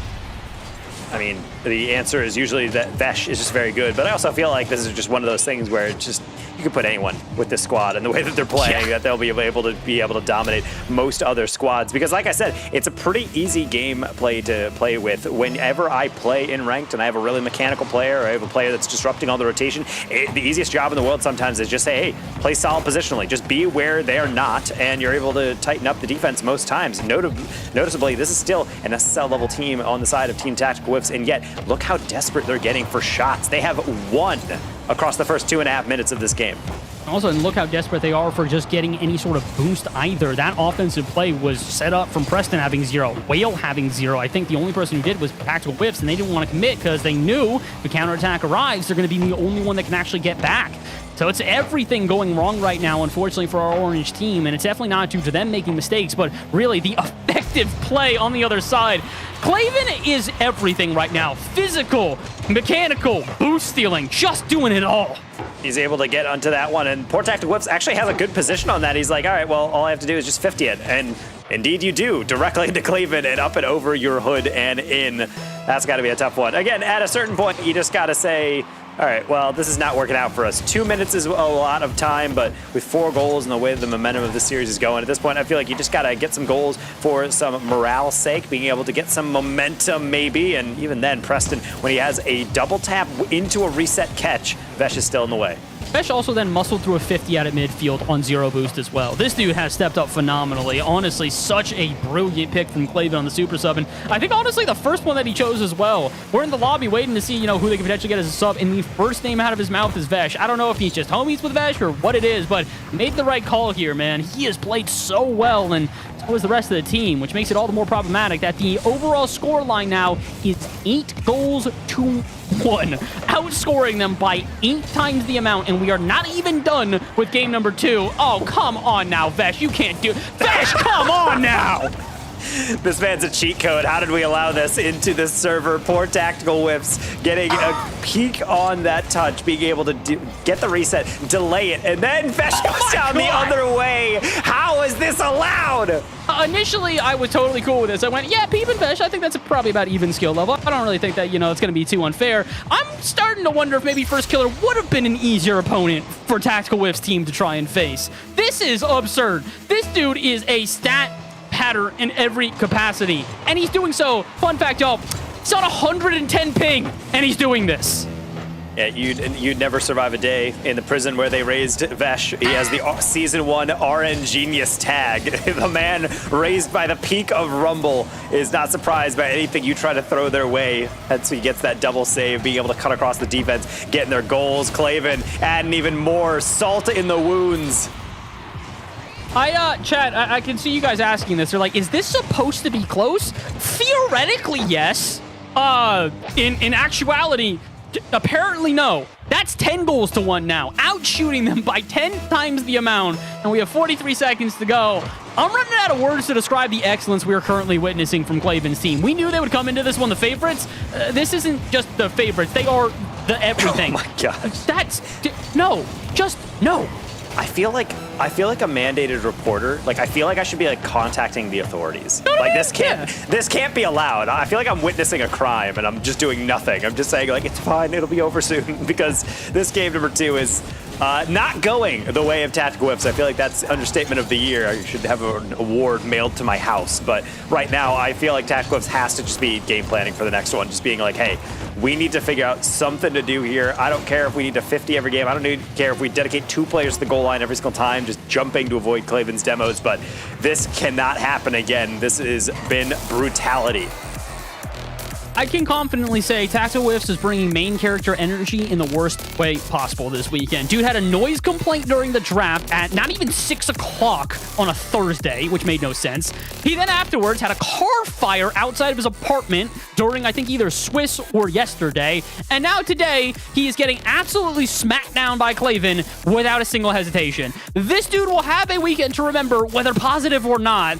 Right now, I'm going to think it's not going to be positive because, my goodness, these first 2 games have not gone his way.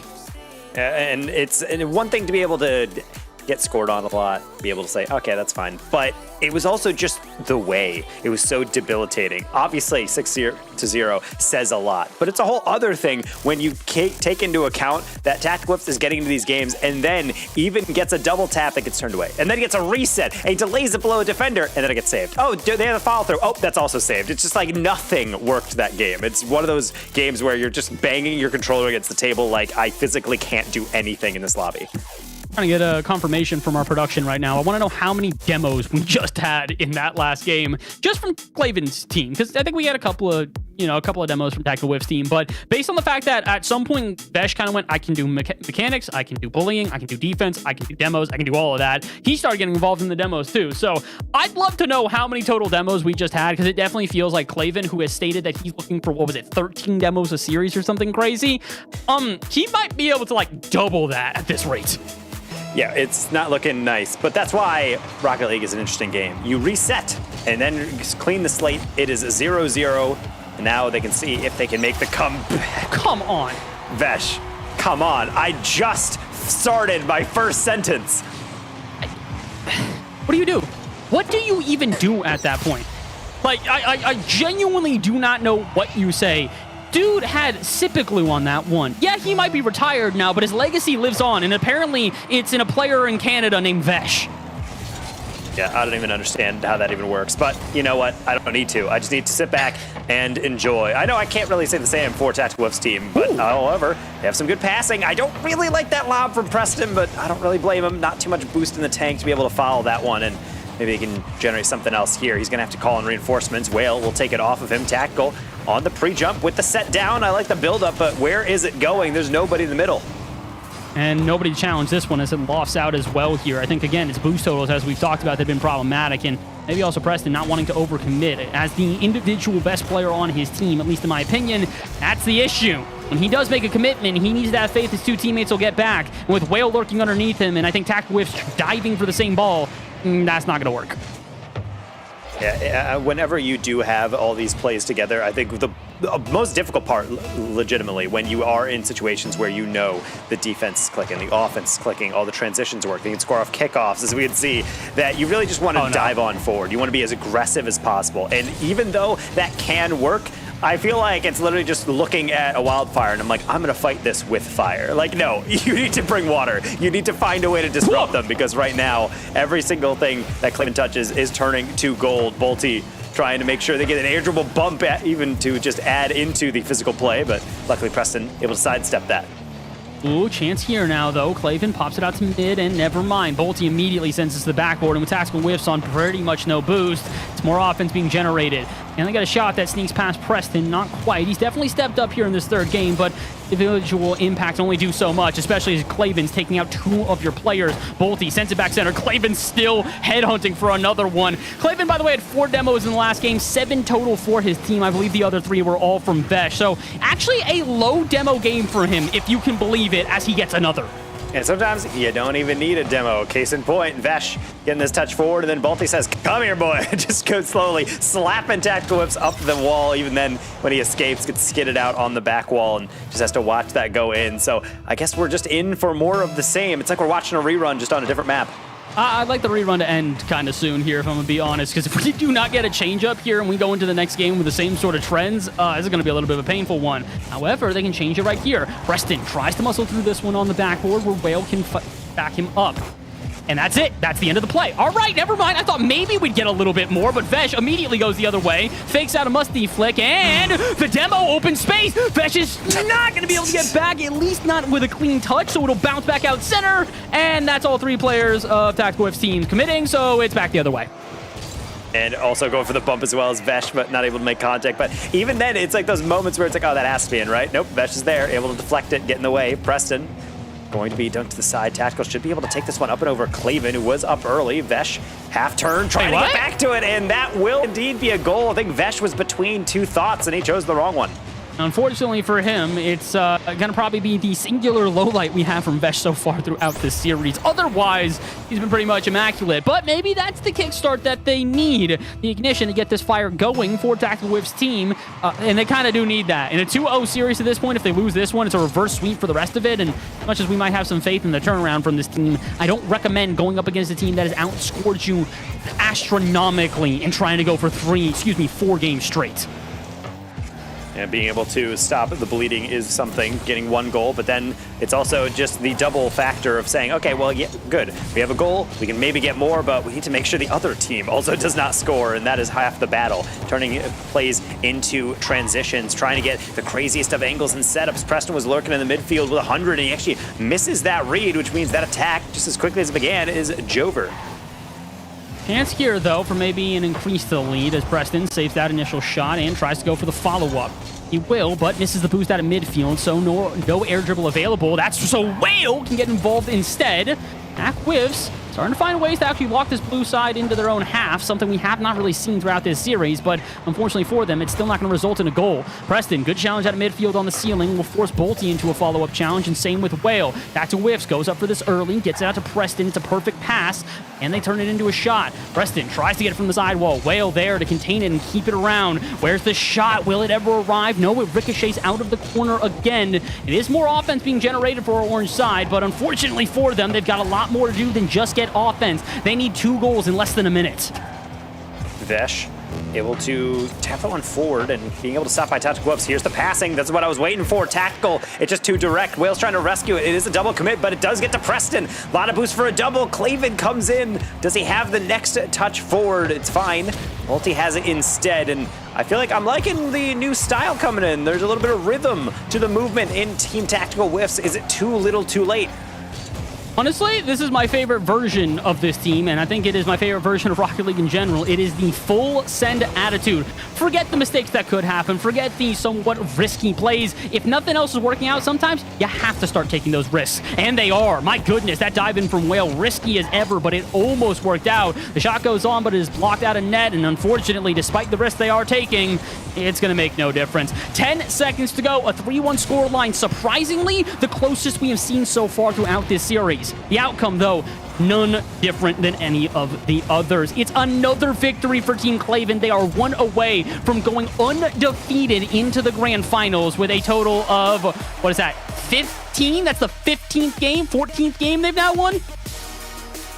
Yes, it is a streak that is striking fear into the hearts of all opponents that lay in their wake. Unfortunately for everyone who's just trying to get as far as possible in the bracket, you're going to have to eventually play this team. Tactical Whiff's squad with hopes of getting into the grand finals, slowly seeing them dashed. It can't be easy to get beaten 6-0, and then the very next game, you have Vesh off the opening kickoff air dribble dunk you into your own net. So now we're in this territory where it's a reverse sweep. What do you even say in this minute in between games? I'm gonna be real. If it were me, and I'm not recommending they do this, we FF. That would probably be my answer if I'm being real on this one. I don't know, Coward. man. I want to act as if I have an actual answer on this one, but genuinely, I watched Tactical Whiff's team. Even when they are changing, even when Preston is peaking, he had 5 saves by himself, and they still lose. Like, what do you do at this point? Again, we said Claven recruited the best team possible, and then he had Pete drop out, and we went, okay, well, maybe they're vulnerable. And then Vesh comes in and puts up whatever this is. We talked about the potential for having, in the last series, a couple players who maybe didn't come into it warm enough. Vesh is proving you don't need to warm up. If you're just him, you're good enough already. Yeah, we honestly, I kind of want to test how far this theory goes. Just grab anyone out of chat. Just someone wins a raffle. We're going to throw you in there. You get to play with Bolty and Claven. Honestly, I feel like they'd still be competitive. I'd agree. Yeah, I think they'd at least win a game or two, no matter what rank that they are. Let's see if they can win 4 games in a row. It's a tall task and one that I don't think is all too likely, but if there's anyone that's going to do it, it's going to be our man of the weekend, Tactical Whiffs. He's had some chaos reign supreme in his real life. Why can't it do the same on the pitch? Vesh with the backflip preservation of that attack. Means Claven can come back in for the follow through. Bolty's going to be well delayed on this one, so instead he'll fake challenge. That is a takeaway, and it was temporarily open. Vesh sensed the danger, though, and stepped in the way. A lot more aggressive rotations coming from Team Tactical Whiffs, and that's kind of what I want to see. I think playing scared, kind of bottling up everything is not the way to go. See if maybe that can be a little bit more sustainable, though. As much as I do like this risky, more aggressive play that we've been talking about, all it takes is one mistake, and all of a sudden that waterfall, that butterfly effect start to happen for our blue side, who would gladly take it. They've yet to drop a game so far. Why would they do that on the verge of the grand finals? Vesh doesn't seem to want to do that. He's trying to go for redirects. Everybody's just trying to touch the ball. Well, eventually we'll get the clear, and now he's going to challenge Bolty, or he's not. He leaves that, knows that that clear is going to go straight down the middle, and that's where Tactical Whiffs can now start trying to lock this team in. And I don't know if it's going to work out, though. Whale doesn't really have a lot of boost to work with, and no, Bolty will instead send it to the backboard, tries to get a pass out to Vesh. No luck. Tactical Whiffs, good 50. Who's there to back him up? Preston gets it off the ceiling. This one in front of net. Tac Whiffs trying for something. Can't quite find it, and Whale's challenge just a bit too late, meaning Vesh now has a chance to clear it. Preston able to land. Another touch in the middle. Poor Whale was only just sitting there. But the thing is, if you look at that name tag, not a lot of boost really to be said for Whale. He's kind of just there to cause some disruption. He needs some reinforcements. He needs someone like Preston to take it to the skies. It's onto the backboard, or at least into the back post for Vesh to deal with. Tactical can't get that dunk. Bolty circumventing one and now getting a boost. We're going for a high flick off that near side post. Vesh with the putback, and it's saved on the goal line by the captain. My goodness, if the defense is not finally stepping up when it needed to. We have asked for somebody besides Preston to become the defensive mastermind for this team, and finally we get that here. Unfortunately, it's the 4th game, and could be the last one, so I'm glad you guys stepped up, but you got to keep this consistency throughout these 5 minutes, or I guess the next 2.5, and then the next games afterwards. If you have to give up a goal, though, and that's a significant difference considering the minimum amount of goals scored in the game so far has been 3 from this blue side. But with plenty of time left in an offense that I don't think is going to be generated here due to Tactical Whiffs not having enough boost in the tank, and they hold them off for another couple minutes longer. Off the ceiling, Claven tries to read this one, gets kind of a pinch, but it doesn't go any further than into the hands of Whale. We'll pinch it to the other side where Preston is waiting. Forces a challenge out of Bolty. Uses up a little bit of his boost, but they can't seem to get further than the corner. And Bolty can't seem to get this to the backboard. Double touch on in! And my goodness, if that isn't a way to open up the scoreline. It's one of those moments where you're backing up and you realize, I am in danger whenever Bolty is going to have that wide open of a read. A little bit of an orange trail there, so a bit of a deflection, but I think that was in either way. And after all of that effort and even matching Team Claven on shots, Team Tactical Whiffs finding themselves in a familiar position, playing from behind, trying to mount that comeback. Trying so hard, and honestly, I want to have faith in them, but I don't know if I can at the moment. Hold on now. Where's the shot? Tactical Whiffs?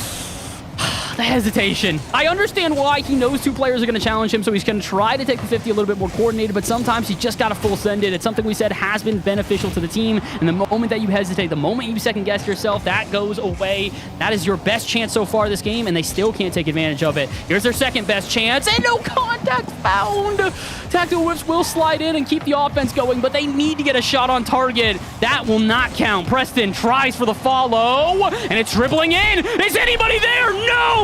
Too much complacency on the line, and finally they tie the game. I was about to say, who's following it? Who needs a follow when you're Preston? I thought this was off the backboard, and maybe the defense did as well. No one reacting. And finally, we have a goal in. Whale dropping a "This is Rocket League" in the in-game chat, as clearly I thought he was surprised that one went in just like anybody else into the crunch time. Can they muster up another one? Oh, Claven out at midfield, though. Time, space, and boomer straight to Preston. Not exactly what I expected out of him, and probably the same for his teammates. That's why they retreat into their own half, just in case of the worst-case scenario. Claven will not retreat to his own half. He is fine to live on his opponent's half, steal boost, get bumps, and just overall disrupt this team as he has done all day. But it's not going to work this time. Instead, they do march out of their half, and Preston tries to lead the charge downfield. Instead, though, Bolty just catches the defense by surprise in a foot race the other way. He jumps and no one's the wiser.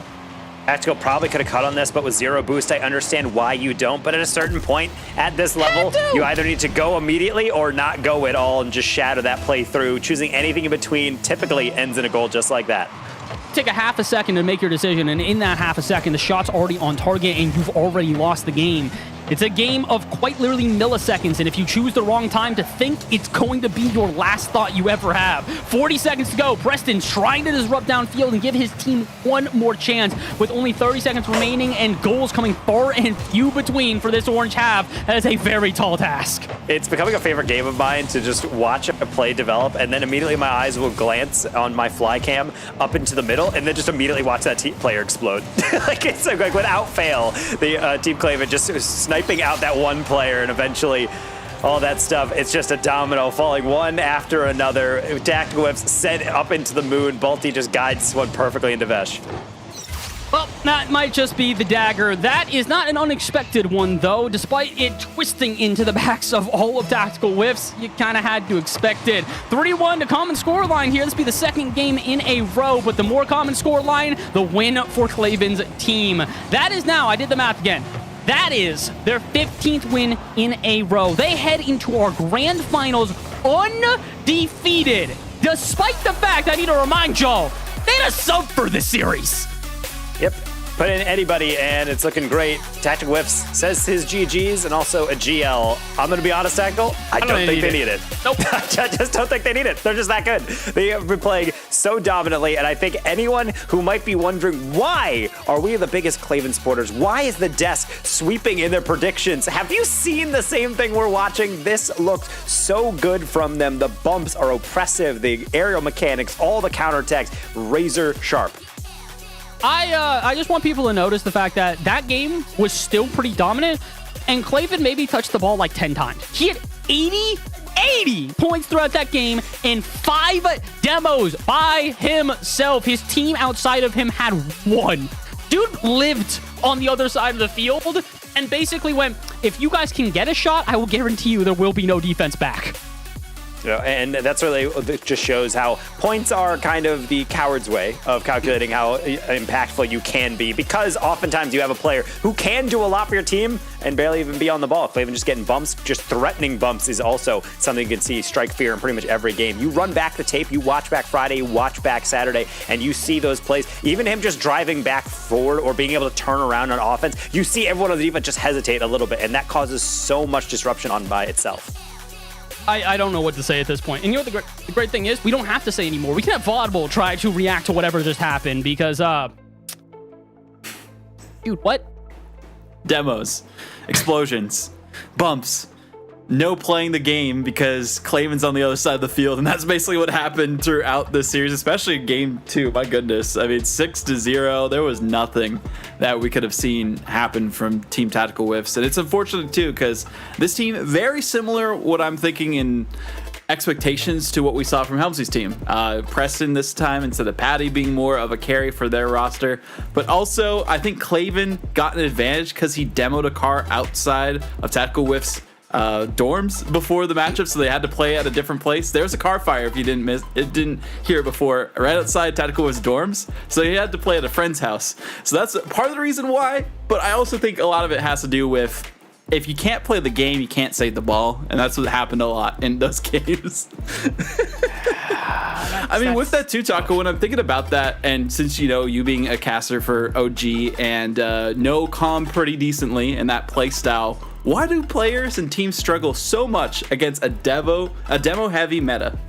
The biggest thing that I notice in a lot of people who don't understand the demo meta, and when I say understand, it's not like, well, I understand players blow up other cars, it disrupts the rotation. It's not really that. It's the fact that players who just go for demos are not really useful on a team. But when you have a player like Virtuoso, who I would say was the pioneer of that play style back in RLCS X in EU, he would chase you for demos, but everyone on the other team knows he's doing doing that. And he's never going out of his way for a demo. He will only chase on rotation back. He will swing back through if they still have pressure and there's no chance of a clear counter. And it means that the defense is never 100% sure when they can settle down. Notice how many times those demos are just against a player kind of slowing down in the midfield, being like, okay, I think this ball's about to come to me. And then the moment they slow down, they're just an easy sitting duck target. They get demoed. It's like those players who love to go for demos have that sixth sense of knowing, hey, that player's going a little slow. Actually, they're coming out of a flip. They can't control where they land. I'm going to go demo them. Like, it's always just resetting you over and over and over again. You're never able to get momentum going forward. And even when you do get forward on the offense, you're always kind of timid because you're like, I have to keep looking left and right and keep wide angles to be able to see over your shoulder. where they're coming from. It's really disruptive, but notice how they're never caught out. It's because the demos work into the rotation, not in spite of it. Change your camera settings just so you can see more, and that way you know that you're about to get demoed. I don't know. 360-degree FOV. The, Play with a VR headset. The ultra wide monitors. I know somebody plays with that where it's just like that super wide one that just takes up the whole desk. Yeah, that might not even be enough. I'm gonna be real with you. Just swivel your chair across your your 3 ultra wides, just curved around your entire desk. That's the only way. So my question after this, and we'll get into it a bit more once we go into the grand finals, Bass. Can anyone stop Team Klaven? Depends on what version of our opponent or of Team Tone shows up. If Tone is on point like that, if Exodia is on point like that, yeah, I think they've got a chance. I'm already guaranteeing Dirtho's going to, because that dude out 50'd everybody in that match by far. But if Exodia and Tone play to the degree that they just did, I think they got a shot. Also, if they dance around Klaven, that's just a lot get a easier said game. than done. Someone though. get a game. He's gotten please, 17 games in a row and has not been stopped whatsoever. And it wasn't kind of close in most of that series. At least a 2-goal lead in every individual game. There's a 6-0 in there. Shut out that much. And, well, we'll see if they can stay on the field long enough to get a game against Team Klaven. We have Team Klaven versus Team Tone coming up after our final break of the night. Hey, look at this. What? Save nearly $750. With that kind of money, we could fly south. Except we don't migrate. No, I'm talking actually fly. Sit back, relax, maybe work on my novel, and I won't forget the little birds out there. Actually, yes, I will. Wow, money changed you. Just keeping it real. Do people still say that? Switch to Progressive and you could save hundreds to spend on whatever you dream up. A half flip is a basic Rocket League mechanic that allows players to adjust the position of their car or turn around while maintaining their speed. Overall, this is a very useful mechanic, especially in 1v1s, and will allow the player to get back on defense faster, get to the ball quicker, and more. So how do you half flip? Start by doing some front flips on the ground. Now, when your car is upside down, halfway through the flip, pull backward to stop the flip motion. Do this a few times to get the feeling down. Finally, when your car's upside down, air roll in either direction to get your wheels back toward the ground. Many advanced players will bind air roll to a button to make this mechanic and others easier. Once you get the half flip down, try it going in the other direction. Here it is one more time, slowed down. Now that you know what it takes to get started on learning the half flip, get out there and get some practice. I'll see you guys on the next one.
Welcome back from break for the final time during this Immortals Progressive Bundle Bash event number 2. We just had two very one-sided series in our semifinals, which we did quite not expect because, well, most of the time for these Bundle Bash events, they go the distance to Game 7s or Game 6s at the least. This is the most, I'd say, sweeps we have had in a Bundle Bash playoff in some time, but this is also the strongest run we have seen from a team in Collegiate Rocket League in quite some time. I mean, what was the stat you were saying, Bass, on what it could potentially be if Claven's team somehow sweeps the series? So Claven at the current moment, as you said, is 17-0. And I want to give credit because Taco's the one who figured this one out. He was stating that over Summer Series last year, if you guys don't know what Summer Series is, make sure to go and check the CCA channel. We might have done an announcement video about that, I don't know, or something like that. Either way, last year, WVU set the record for the most dominant Summer Series we ever had, the most dominant collegiate performance we ever had at 20 wins in a row. They won 5 best of 7s. If Claven wins this in a sweep, 21. I don't know if that's equivalent. Taco, you made somewhat of a case saying that, technically it'd work, but I'm gonna be real with you. I don't care if it is going to beat the record or not. If he gets 21, that's absurd. You're playing in a tournament pretty much consisting of all players who play in CRL. Like, I find that just as impressive as being able to have WVU in a playoff bracket, playing for a massive chunk of cash and just being able to steamroll everyone in their way. But this is also super impressive because you randomized all the teams, and yet you're still just coming out on top of every single series, beating them down. And beyond that, when you look at a lot of these games, they're not close at times for Claven. It's really like 2-goal margins, 3, 4, 5, 6-goal margins at some points. Which is crazy to think about too, is how dominant this team has been, not just in the games, but not just in the individual series, but also in the individual games themselves with those goals, as you're mentioning. I mean, the 6-0 in game 2 really just cemented, this is just going to be the exact same as the other semifinal with Tone. But both these teams were dominant in their individual semifinals, so hopefully this means we will get to a game 7. But let's talk about the rosters one final time for those who might just be tuning into us. Bass, who are these teams and what can we expect from them? So Claven's roster has switched up a little bit throughout this weekend. Initially, it was Claven, Bolty, and Peep. Peep, one of the players from Oakland University, a very strong team who's got a history throughout CRL. But they switched to Vesh last second, which we've kind of gone back and forth on whether or not that is an upgrade, downgrade, or somewhere in between. Probably about equivalent considering the strength of Peep individually versus Vesh just being a solid all-around player. On the other side here, though, we look at Tone, and Tone's got more of the individual impact from one player in particular. It is Tone, Exodia, and Dirtho. Dirtho, 2-time national champ runner-up. Wow. He has played in 2 different national championships through this year, and the worst he has done is 2nd place. He also got 1 round away from RLCS this year. I don't think I need to sell this dude anymore. You understand the impact that he has. So if Dirtho shows up here, is it going to be enough to shut down this Claven team? That's kind of what we're about to find out. That is a big question. Can they shut down this Claven team? And let's start with predictions of you, Taco, on this one. Is it going to just be a Claven masterclass again, or will Team Tone take the first game ever during the Immortals Progressive Bundle Bash event number 2 of 2024? I think I've doubted Dirtho on every single match and every time I've been wrong. I have as well. So that's the danger here. That's the danger, because I'm like, Claven is still where I'm leaning, just because it's not just like, I like the composition. Like, I've seen plenty of evidence that this team is for real. They're able to dominate in these victories. I believe in Vesh. That was my one kind of caveat when I was predicting the Tactical Whiff series, where I'm like, is Vesh going to gel? I don't think they're going to have a problem. I still think they're going to win this one. I definitely do not believe it is going to be a 4-0. I think that Tone, Dirtho, and Exodia have shown real good composition. I'm going to say 6. And even that, I'm just so unsure of at this point. That's very fair. Bass, I see where you put your channel points, but is that where you're putting your prediction here in the booth? Absolutely. So our producer, shout out to Jesse behind the scenes. Jesse decided to say, all right, I don't know why you would ever advertise this, because it just means that I'm going to counter you. Jesse is quote unquote going all in on Claven on channel points. All 40,000 of the channel points he has accrued on his channel, he said, I'll put it in. Me, somebody who, I think I did this from the Ball State run during CRL last semester that we had at Active, I earned my way up to 350,000 channel points. So I went, you know what? Bet, Jesse. I'll put 100K on Tone. I'll put 100K. I'll put my money where my mouth is, and I will tell you that Tone is taking this one. Oh, Oh, and Taco. Okay, I see you. You're trying to fight. All right, I'll take your channel points too. 200K from Taco on the Claven. I mean, last time Taco put 200K on a team, it worked out. So with that, I mean, who knows how this one's going to go. I think from what we have seen, it should be Team Claven. But again, like Taco, I doubted Team Tone twice and it didn't work out. So I'm going to just say a game 7, and I'm going to say it is going to be Team Claven because Durtho is a certified second place finisher, as you were saying. So that's what's going to happen here. Unfortunately, it's happened at 2 national championships. It's going to happen here at the Bundle Bash, but we will see once we actually take the field for our final series of this iteration of the Immortals Progressive Bundle Bash. The second out of 4 for this year. Only one can rise to the channel. Will it be Team Claven or will it be Team Tone? We'll find out right as we take the pitch.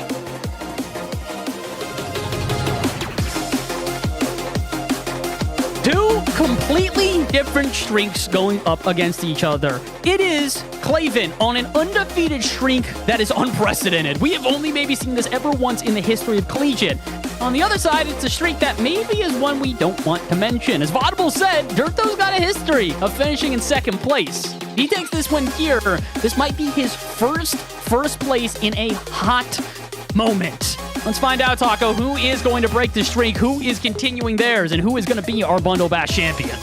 Imagine the POV of being Durtho just for a second and being like, okay, we're doing well. We got into Bundle Bash. Oh, we're in the grand finals. Let's go. And we're playing against the most dominant team that's ever been assembled for Bundle Bash. It's got to feel like the fates are just against you. But you know what? Durtho has always been a big-time player. Despite finishing in second, he's always a player that can step up, and he's just going to have to hope that Exodia and Tone are able to level up as well. I've doubted him every step of the way just on predictions. I think I've learned my lesson, and maybe this will truly make me have to eat my words if they're able to come out on top here. Durtho, Tone, and Exodia, if you guys are able to pull this dub out, I'm getting you guys lunch on me.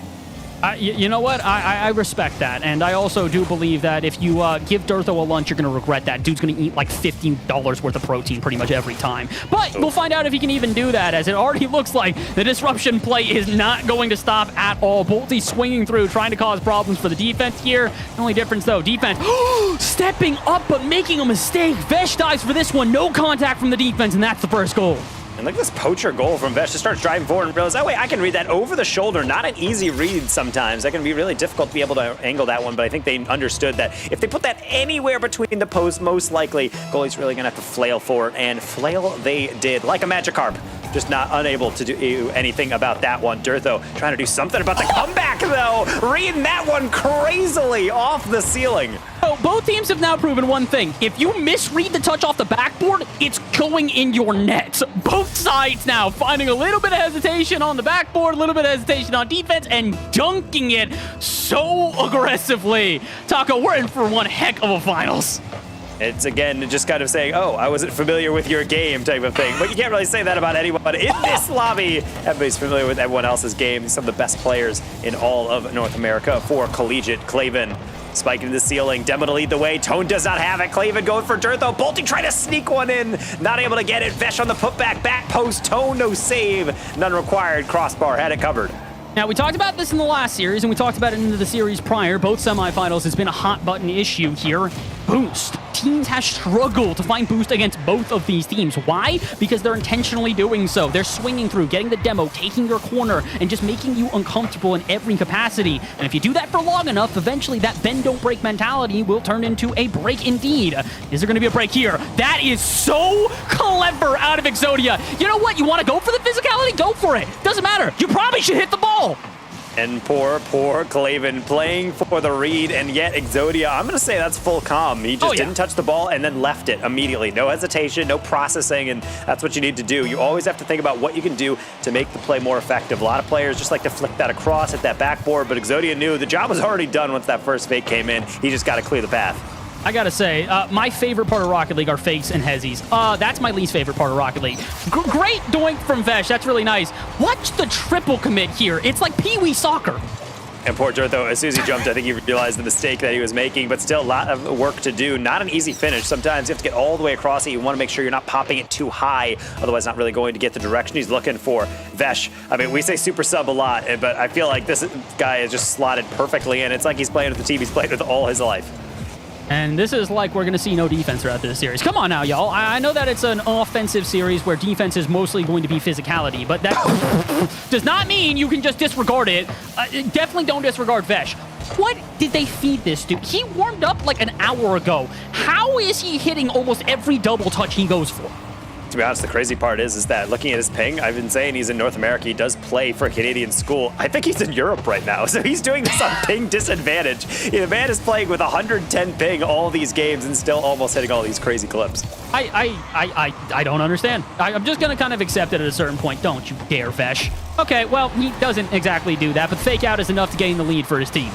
But he's put himself in good positions. He knew that Bolty, if he was going to clear that one right down the middle, he will situate himself there. He just barely gets that skim just over the top of his car. But Dirtho, unfortunately, can only do so much when you are chasing. I will say, Team Tone doing a fairly good job, but you can still see the susceptibilities. That chase into the Vesh doink down the field, and now that one on the counterattack. Every single person getting a lobbed over him. I think it's kind of them intentionally trying to counter this playstyle. They recognize that, all right, if we want to try to beat them, we kind of have to get just as physical, just as aggressive. The issue is you do have to do that, but it doesn't mean completely disregard your defense. And although defense right now is very clearly not the priority, they still need to be careful. Counterattack's very lethal for this team. They are quick in their transitions, and if they let them do that too many times, eventually they're going to get punished yet again. A 1-goal lead is not insurmountable at the current moment, especially with Tone having a little bit of airspace to work with. Exodia goes headhunting, tries to clear the lane, but Vesh's clear out should do enough. I don't think he's going to do really much more. No boost in the tank, does pick up a pad so he can at least get a 50, but it's not really going to earn an offense here for his team. Instead, it's Dirtho. Flip reset, faked out, can't lock into it, but Tone there to back him up, take a shot, and make it in! 2 defenders back, but he just slots it so perfectly.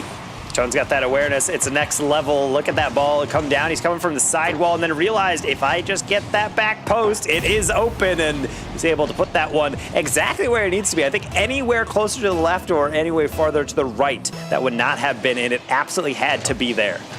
This is such a good series already, and we are in game number 1. I can confidently state this will outdo both of our semifinals, and that's not because the semis were lacking, but we did not nearly get this level of back and forth on either side.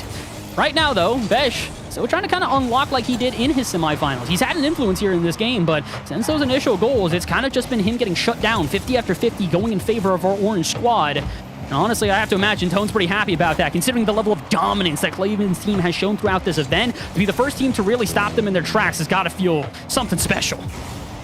Yeah, being able to actually figure out how a team plays is one thing, but right now it's like both teams are saying, oh, that's how that works, and just kind of slowly discovering what they need to do, what the hard counters are, and really what they can get away with. Dirtho with the flip cancel on the kind of semi-dribble into an air dribble attempt is nice to see, and that's another one that he's going to have to experiment with on defense. He's getting the first saves, but also paying for it, so even though it's a little bit slower, there are still demos, there are still mistakes, and it's still Tone getting goals. First team to test their defense, and it's got to feel uncomfortable for them. Cleveland on barely any boost. Bolty's got to make the save, and honestly, he's kind of left out to dry after that. Nobody's back. Vesh is still retreating. The only reason that ever happened in the first place, though, credit to Exodia. That is, as we've mentioned many times here today, his biggest factor. He has been so lethal on those air dribbles. He's been just so glued to the ball. We used the word Sipiglue a long time ago after Sipical had some of the best aerials that we've ever seen in professional play.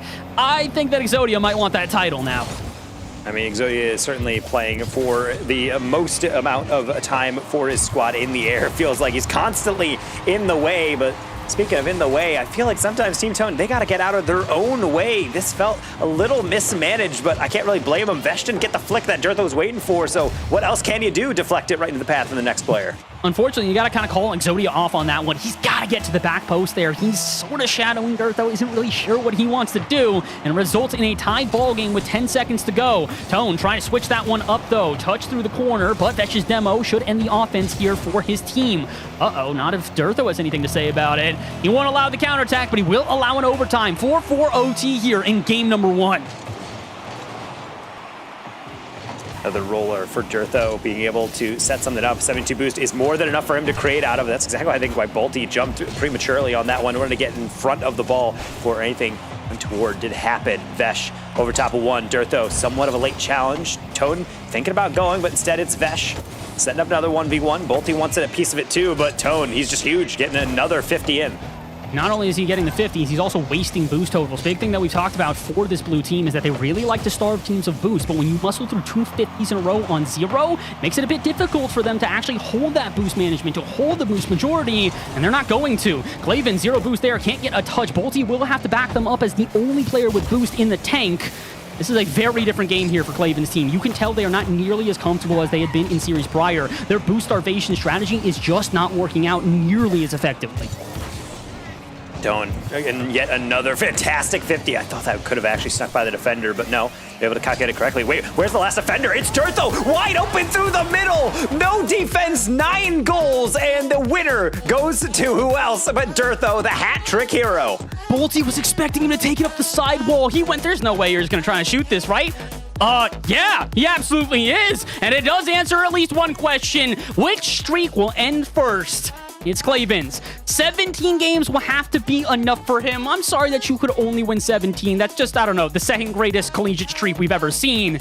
But it will end here. First game of our grand finals goes to Durtho, and what I would definitely say is a upset in this first game. And if you want to see how just wacky this game is, all those goals, all this action, 0 demos from Klaven. Absolutely none. Just some bumps, but yeah, I don't know what is going on here, but what an action-packed game. I was saying a little bit between series, it's a little tough that these are 4 zeros from both the semifinals. How about how this Grands is going to go? How about 9 goals to start us off? I definitely not exactly what I expected, but also kind of as well. Because the main thing that we've talked about a lot is that, goals are going in at a frequent rate. But usually it was demos because Tone's team had Durtho or Exodia swinging through and just causing problems. Klaven has everybody on his team swinging through and just causing problems. So once that factor kind of gets minimized, what's the outcome? The answer? Unbelievable amounts of shots. 12 shots to Tone's team, 11 to Klaven's. So the defense definitely went out the window, which makes me state to both of these teams, I know they're probably not listening, whichever one you figures out defense first, you're winning this series. Yeah, particularly with how much of it is just having to react in a nanosecond. We actually saw one of those goals come through for Team Klaven. That was really just a mishandling from Durtho, but the more I think back on it, it was really just kind of one of those plays where it's like, hey, we're kind of in a position where we have to react instantly, and if you don't get a good enough touch, it's probably just going to get buried again, because both these teams, they're poachers in front of that. They love to be able to just crash the goal on every single putback and get as many offensive chances as they can. So therefore, you need to shut things down quickly before Bolty completely unravels your defense. Unable to get that double or setup, but Klaven still keep things alive with an awkward touch. Exodia pass out straight into the hands of Bolty, who's going to just try to contain this. And you can see the aggression has definitely been upped for this blue side. Except for that play, what happened there? Bolty expecting his teammate to cut in. His teammate thinks that Bolty is going to do a quick cut and do the same, and no shot is found. Bit of awkwardness, and I can't believe I'm saying this, Taco. That might be the first miscalculated and miscoordinated play we've seen from them all event. Yeah, I feel like half of that was just trusting in the double tap and then realizing halfway through they don't have it, and then the other player saying, well, I don't want to take that. Well, I'm already going to the sideline, and then everyone just has to leave that. But it's fine, because very next one, you just have Vesh flexing the mechanics. This was a hard decision from Tone here in the corner. You can see it. He's like, do I go for the ball? Do I try to go for the boost in the bottom? He doesn't go for the boost. Decides to leave it for Exodia instead, but probably should have gone for that. Instead, had Exodia try to challenge from the sidewall, see if he can interrupt, and then he would have been at least prepared for the save afterwards. Coulda, woulda, shoulda, and this should be at least a 0-0 game. Instead, it is 1-0 here, maybe 2-0. Vesh trying to double the score line here as we get into our second minute. Klaven with a hefty deflection. Tone was wondering if he saw Vesh coming, and he did not, but it's fine. Everything worked on out. Long clear, going to be well wide. Doesn't prevent Durtho from just going left and right. It's fascinating watching him rotate around the field. It's both incredibly aggressive and yet never too much. He's always in position, seemingly to be able to hop on top of any loose touch. However, now he's off the demo. He has to respawn. He's got to make the save, and of course he does. One thing I will say is that definitely feels like the demos that are being shown from this blue side are not nearly as effective as before. They're fine to take the demos as long as they are prepared for the follow-up, and I thought they would be. Vesh comes in for the shot, but that's up there in the air so long, I thought surely the save would be made. It's a tough one because Durtho's trying to get back into goal because he doesn't have the boost to go for it. Tone's too far away, and Vesh says, all right, fine. All I have to do is smack it hard enough on target, and it'll be fine. Vesh certainly carrying the load here. He's shooting 66%, and meanwhile, Klaven and Bolty, they're still waiting to hit 100 points. No, they've got plenty of time to do so. We're 3.5 minutes left in this game, so it's not as if this game is by far out of hand in any capacity. Although a third goal here is not going to do any favors. Oh my goodness! to this Tone side. The good thing for them is they at least have a game advantage. So even if this game does go a little bit awry, it's actually kind of a learning experience for them because game 1 was definitely not the type of style they were expecting out of Klaven's team. Klaven having 0 demos really should be representative of that. If this is the play style they're going with throughout the rest of the series, strap in. Tone, your team might need to do a little bit of studying here in the second game. I know I'm not on camera, but I just shook my head so vigorously. I'm thinking, what are you supposed to do about that? That pass is struck so cleanly off the sidewall. You can almost see the goalie taking their time, being like, it's fine, it's probably wide. I can maybe react to that a little bit later. Oh, never mind, it's in my net. Just immediately dunked on through. Bolte adding even more on. Well, we had a close game, bit of a shootout. This one is more of a beat down. This is probably what most of our audience, and I would imagine you and Vodable probably expected from this series, which was just Klaven's team coming through and dominating as they always do. The thing is that it doesn't feel like Klaven's team dominating as they always do. This is a very different one, and it very much feels like Klaven has gone from, okay, I will be the demo merchant to I'm just hard third man. Because so far, it's 8 shots between Vesh and Bolte, 0 to Klaven. He's barely been involved in offense, and I think he's honestly fine with that. I mean, it's fine to be able to just sit back and watch your team work. Some people say, well, I mean, it's kind of rough when you don't see players getting involved. Dirtho getting involved with a little help from Bolte. Crazy deflection, 80 miles per hour off the redirect. That is a ripper in all the wrong ways. I mean, to be fair, that might have been going in regardless, not necessarily off the initial touch. I think that hits the backboard, but with 2 players there already from the orange team, you have to imagine the follow-up is going to make its way in. So, you know what? Might as well accelerate it to save a second or 2, or at least he's going to say that's probably what happened there. This is technically still comebackable of a position, as there are only 3 goals down here, and with 2.5 minutes to go, there's plenty of time for a comeback. It's just going to take a little bit of hustle, and it's going to also take slowing down this team. They scored those 4 goals within the first half of this game. Who's to say they can't do it in the back half as well? Vesh able to get the first touch off, and now he's going to be cheating upfield, which means he is a danger off camera for everybody else as Klaven tries to plow on through. Vesh taking control, has a lot of boost to work with, and he's using it so well. The air dribble nearly beating out everybody. One more into Bolte, looking for a dunk. Tone on the recovery. Means that the dream is still alive. Within 3 is still something that is within your grasp, especially since despite all this offense and all this fast-paced play, we still have 2 minutes for Team Tone to do something about this. Big thing I am seeing, though, is the boost totals aren't nearly as depleted as I would expect from a team that's been holding the majority of the offense here. At least having 1 player on the backboard with some boost. What has been happening every time? Surely that has to be a goal. I don't know how they keep that one out, and they'll keep the follow-ups as well. And as soon as I mentioned that the boost totals were pretty stable for the team, that happens, and all 3 of them are on 0.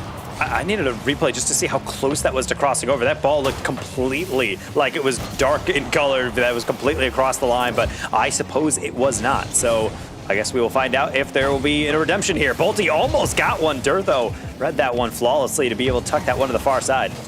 They still need to get out of their half, though, and with a minute to go, the comeback trail has maybe been cut a little bit short here. I don't think they're going to really be able to turn this game around, but they definitely slowed them down. 4 goals in the first half, 0 goals throughout the second, even though they're firing for 1 more. It seems like they're starting to figure out a way to at least slow down this team. The effective offense that they changed up in between games is not nearly as effective anymore, even if it is, I think, going to get a 5th goal here. Klaven does have an opening.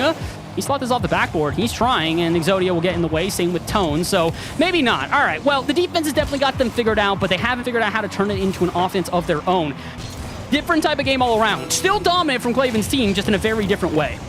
Well, certainly we don't have to worry about Klaven getting 0 boosts, 0 demos rather this game. He is certainly finding a lot of them exiting through. In fact, fairly everyone is trying to get involved with this. The biggest thing I am noticing is not really just the fact that we see a lack of goals. It's just a lack of presence in general. Right here from Exodia, getting shut down before any statistic can be recorded. 11 saves from Team Tone, 1 shot. The differential compared to their opponents, Klaven, the most dominant team we have seen for a while in all Bundle Bash. With that last shot, it is a plus 15 shot differential.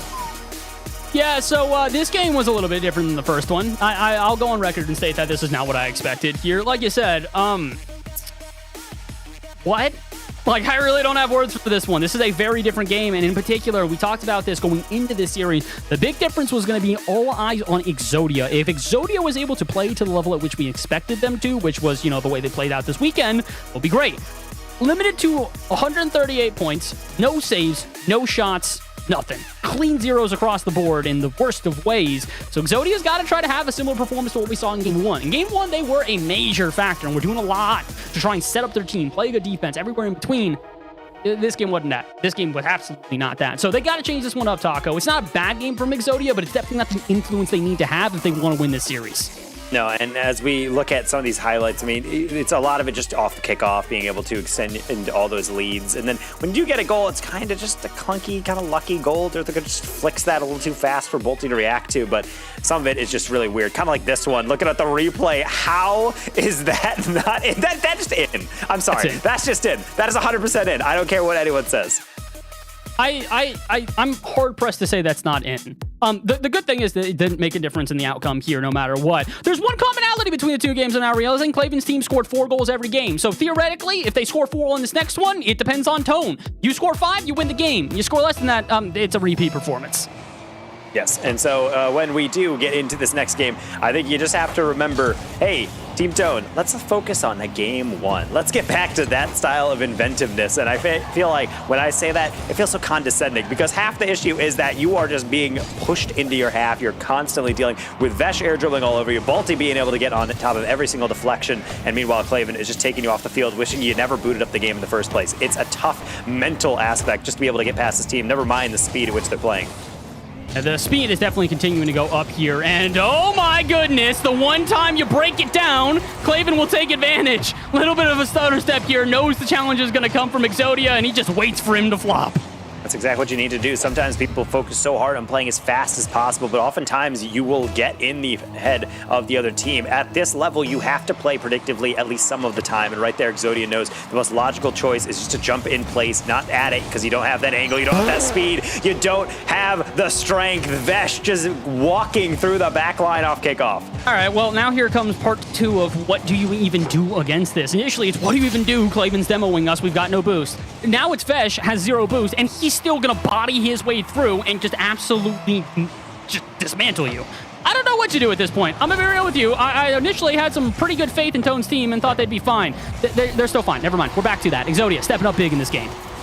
And then being able to have all the different touches coming through. You have Exodia get the comeback. It's something that I feel like that is the moment where you start to like perk up in your chair a little bit. Like, okay, we're back in it. All right, that's fine. Back to 1-goal game, and we're still within a minute. So I think we're still very much in the meat of the series, being able to actually get into a quality continuation, particularly when Durtho able to have an uncontested air dribble. He is getting chased down by Vesh. Bolte will be able to get that one, but this is where I really like to see the atmosphere of how Tone is playing. Are they all going to start creeping up again and be able to commit multiple players to these attacks? Durtho opts for a double. I wanted the pass middle, and yet it almost worked out that way anyway.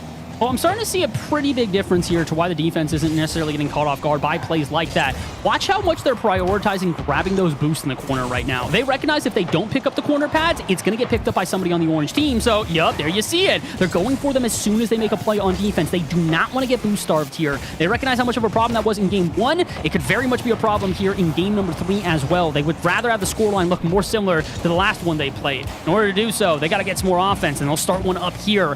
3.5 minutes to go. The lead's still in their favor, but a 1-goal lead is not nearly as secure as it needs to be in a series like this. And it never really will be, because 1 goal is something that it feels like, all right, it's got the lead, that's all fine, and then one player misses and it feels like it's in your net, or some player gets demoed. Bolte kind of running for his life from bumps. He's going to get sent all the way to the next zip code after that one, so Vesh has to make up for it. No redirect, but Claven off the corner. Bolte maybe looking for some revenge, but he'll leave it for Vesh. The half rotation in that cut. Certainly, this guy, if he's in EU, maybe he's playing a lot of EU2s because he's all over the ball whenever he's chasing it left to right. That might be half the reason why he's actually going for these 50s, if I'm being honest. His mechanics aren't going to be enough to, be completely precise because of his ping. He's just going to try and be like, all right, can I muscle my way through here? As long as I can put my cart in front of the ball, it should be enough to at least interfere. And those interferences have been, I'd say, pretty effective, if I'm being quite honest. This might be effective, too. Off the ceiling, Claven's got to get back, and he will. Barely gets a touch in the way, but Exodia is there to extend the play. All it's now is Durtho to... I don't know if I love that. Takes it to the air, does have a flip reset, but he uses his entire tank of boost, and with the rest of his team, without really any boost to work with, he needed to be way more effective on that one. Let's see if Tone can do it instead. Air dribble, flip reset. Where did Bolte come from? I didn't even think he was in that play. Well, he always is, and same with Exodia, able to tuck that one under the bar. One open shot for this man, and he makes it count.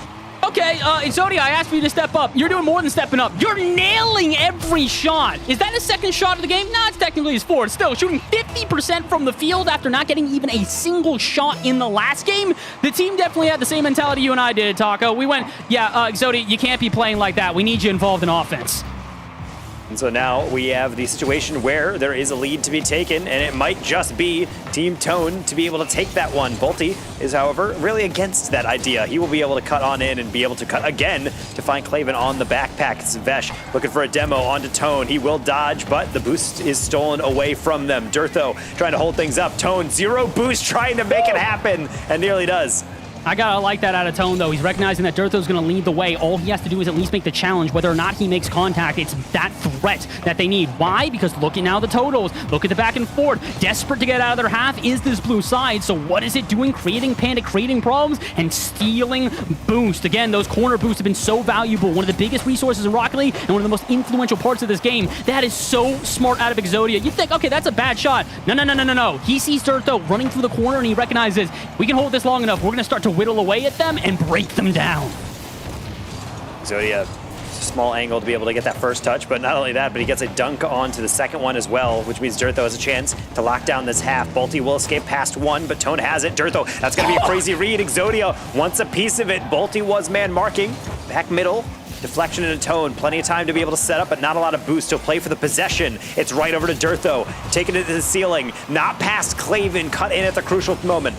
Doing a great job right now with just retaining possession, though. They're fine to have to go back into their own half as long as they can restart the offense yet again, and they've done so pretty much every time. No interruptions have been found further than that midfield. This might be the first. Trying to get something started. Back out center. Exodia, though, well prepared for that and gets it around Vesh. That is a big difference. This man is no longer afraid of anyone on this pitch. He's ready to score. He's ready to get a worldie, and he's not gonna get it. 18 seconds to go, though. The next goal could be the one to determine it. Will this orange side get at least one more offense? All the demos starting to come back in, but it's going to be our orange side resetting things. Klaven, he's not bothered. He gets the bump. It's Bolty in 6 seconds. Klaven all alone on the field buys the time for the demo respawn. And you can't help but feel for Exodia there. He's the only one back. He's just being relied on by his two teammates to boom it off. But Klaven, if there was ever a player to absolutely man mark and manhunt, he's the one to do so. Can we see a response? The best game we've seen in a hot moment from Exodia, but he needs to do a little more. This one barely stays up and will even further. Off the backboard into the corner. Durtho tries but cannot. And the series back to a close ball game here. Klaven's team barely taking it by 1 goal. Oh boy, how do we see Tone's team respond? Because although that was a good game, that is definitely not enough. And that's a heartbreaker as well. You can also see the adaptations from Team Tone. They're getting the demos upfield on that last goal, and I just have to revisit it because Klaven does exactly what he should do. Just buy time. And if Exodia is going to fade around and shadow that touch on the back wall, then I'm just going to bump you and let it roll. I might be able to recover to score, but at the very least, if your defense is not paying attention, could be a heartbreaker. And I got to say, that is a heartbreaker. Best game we've seen out of Exodia, but also a nice return to form from Team Tone. It's still just not enough. And we're going to get a new server, it looks like here, as I'm not really too surprised by that. At the end of that overtime, looked like Durtho was on 230 ping, so I have to imagine him playing all the way from Boise. Actually, no, I think he's in LA right now. That's actually worse. We're playing on US East servers, so that's not going to be really all too good for him. So, yeah, let's get a quick restart, especially considering I think he's pretty happy with the way that game went. Yeah, you didn't win it, but the whole point of that is that we needed to see Exodia turn back up. They already had a game buffer. They're fine with that. It's a 1-game difference now at this point, but getting Exodia confident, getting him back into this series was by far the priority there in that 3rd game. He did exactly that. Now if Tone and Durtho can do the same going into this 4th game, this series can go back to even. Yeah, I think being able to just remember how that one worked out, because yes, it was Exodia going forward, but also notice how much more I feel like Team Tone was focused on possession. When they did have time on the ball, it wasn't just an air dribble every single time. It wasn't just a hit to the backboard to make sure that they had to react on it on the other side for Team Klaven. It was actually trying to make sure they're hitting it into space in which they can continue to rotate across using their momentum. The worst thing you want to do is be able to just find static passes and just stick to that. You got to get creative and just say, okay, well, if we're struggling to get boost and get forward, then the worst thing you want to do is just shoot immediately and then say, all right, we're going to bail. No, you can find creative ways to keep it going. I think they've started to do that. Team Klaven did not 100% know how to handle that, so maybe that is something that they're going to just tuck in the back of their brains and keep in mind, even though that game did not ultimately end the way that they'd prefer. Yeah, it definitely could have been a little bit of a stronger end there. But again, it's another overtime, and really that's the priority here, is keeping this series close. Against a team that has not lost a game to anybody else throughout this entire event, it's good to at least send them to an overtime. That is a difficult task in itself. So I like the way the Tone's playing right now. I like the way that the whole team is playing. Like we said, getting Exodia back into play is probably one of the most important parts of this entire thing. But now we got to see, did the server change actually make a difference? Are they going to be able to respond here? As much as I also do believe that Klaven's team is vulnerable to a loss in this next game, if they win it, that's 3-1. They're on series point, and Tone's team's going to have to play 3 perfect games in order to at least see a Game 7 in a Champions Field. Hope they can. I'd love to see a Game 7 here. We've been waiting for one pretty much all weekend, but now they need to step up. Like we said, it's really all eyes on Exodia here. If they are able to play to the level that we know they can get to, this should be a close game, and this should be a tied series after this. Ideally. And when we do see this matchup, I think it's something that we also think in the back of our mind that obviously we're seeing Durtho. Player comes in second, unfortunate amount of times, but he also still getting there, and you can see that value he does provide, those cutting across rotations that in semifinal were so oppressive for the other team, and now it's still being applied selectively in this grand final, and I think once you see Tone and Exodia buy in on that, it's 100% there. I think the main reason that Game 2 really went off the rails is that they were getting demoed and getting forced back to have so much that felt like just getting onto the attacking third was like a little treat, and then it's like, oh, we should probably just like be more conventional, but I need them to commit to that kind of weird play style. Otherwise, I just don't know how it's really going to work out. I think that's kind of the issue when you have a team like this that is so incredibly physical, is that you kind of need to take a less traditional rotation. Why? Because they're relying on you taking a traditional rotation. That's how they can predict where you're going to be so they can demo you, where you're going to be so they can bump you, where they can go and disrupt. If you have a more disruptive playstyle, it's already going to be difficult for them to figure out how to counter you. So I do agree with that. I think that one of the best things we were seeing was that no fear attitude from the teams at the beginning of this series. Specifically, Durtho and Tone really didn't hesitate on any play. They were diving into offense so aggressively, and you need to keep that up. The moment you start second-guessing yourself is the moment that Klaven's team goes, okay, bet, so we can just kind of challenge, and there's not going to be any punishment. I believe in them. As we've stated, we'd like to see this one go pretty much the distance. I'd love a back and forth between the two teams, but it's definitely all eyes on Tone here. If they do not step up in this next match, we're not going the distance, and that's a guarantee.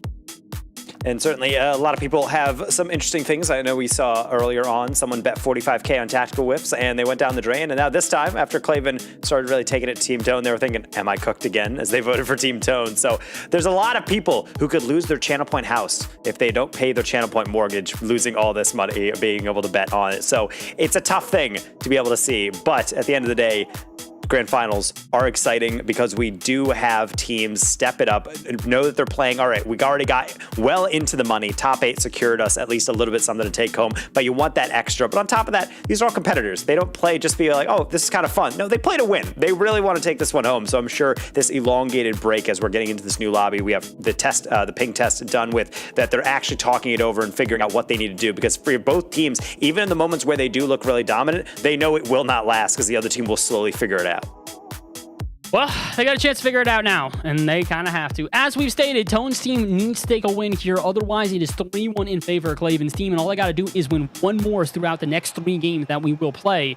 They've done a good job, Tone, in getting the singular win that anybody has been able to take off of Klaven this entire weekend. But that ain't enough. If you want to be the Bundle Bash champion, you need to win 4 against them, and starting off kickoff strong is a good way to do so. And everybody kind of fainting that one, leaving it for Bolty as he was trying to take the handoff, but nothing really doing. So therefore, Tone will be able to maybe get forward on this one, but let's call it a tactical fake homage to a former opponent, as that one is going to fly right through.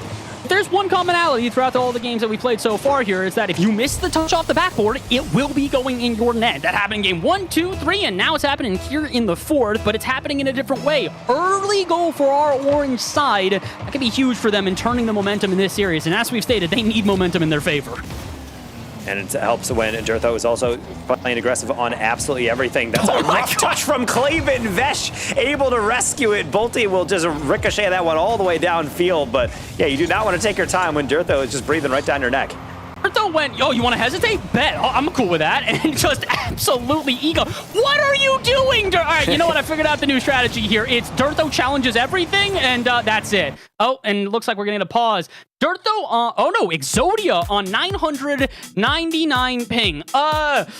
Wow, I'm going to be real with you. If this is how this goes down, I'm going to feel bad for Tone if their team just starts literally lagging out of this series. They're playing well. Yeah, and so they're trying to fix that up right now. So we're waiting for that one to die down or figure out if Exodia just, unfortunately, the roommate booted up 5 different streaming websites and they're trying to play something in the other room. So just kind of chilling right now. They don't seem too concerned. Exodia says it does this randomly. So ISP skill issues, West problems, terrible ISPs out there. But so maybe that's just going to be another issue that they're going to have to deal with. But I do agree. It is tragic to be able to slowly watch this team come to fruition. And then it's like, actually, wait, this just wasn't really going to work out long term. So if you want to be beaten, you want to be beaten by skill. Pausing, looks like everything is all fine. Bass is telling me I'm trash talking their IP. I mean, you are? I think they know. They probably would trash talk it too. Well, to be fair, the reason I asked that is because normally I'm very much on the same side of like, yeah, West providers are horrible for internet. Throughout my entire time, I've lived almost exclusively in the West part of the United States, and it has always been bad internet. This dude's in St. Louis. That does not count. Like, yeah, it's West, it's the Midwest. but that's not. It's got West in the name. Huh? You know what? I'll give you that one. Either way, apparently St. Louis has horrible Wi-Fi, or at least we're finding out about that. Still trying to get the ping to calm down here. Unfortunate scenes, as it seems like the last overtime, Dirtho's ping was going crazy. At the start of this one, despite the fact they have the 1-goal lead, it looks like Exodia might need a moment before he can even continue. And it's a little bit tough here because they're saying that we're good. Tone is specifically saying they're all fine. The ping is still 1,000 for Exodia, so maybe that's just a glitch. I mean, I know every once in a while you alt-tab and your ping goes crazy, but we'll have to see whether or not this actually does anything. We're waiting to unpause. I'm not sure if we're going to restart from a kickoff or not, because right now the ball is about to go in, it looks like, from a deflection off Balti, but I'm not entirely sure. I'm going to have to actually reorient my camera. I think look at Balti's hitting off perspective. The post. Yeah, Balti's I think it's hitting off the post. I don't know if Balti can read this. If you guys can see the pause angle right now, this is potentially a guaranteed goal, but who really knows at this point? I'm not exactly sure. We could have a Rise moment here because Tone just spawned in, so if he turns the right direction and dives that goal, it could be like Rise versus SSG. God, I kind of feel old for stating that one because that was, what, 3 years ago, something like that?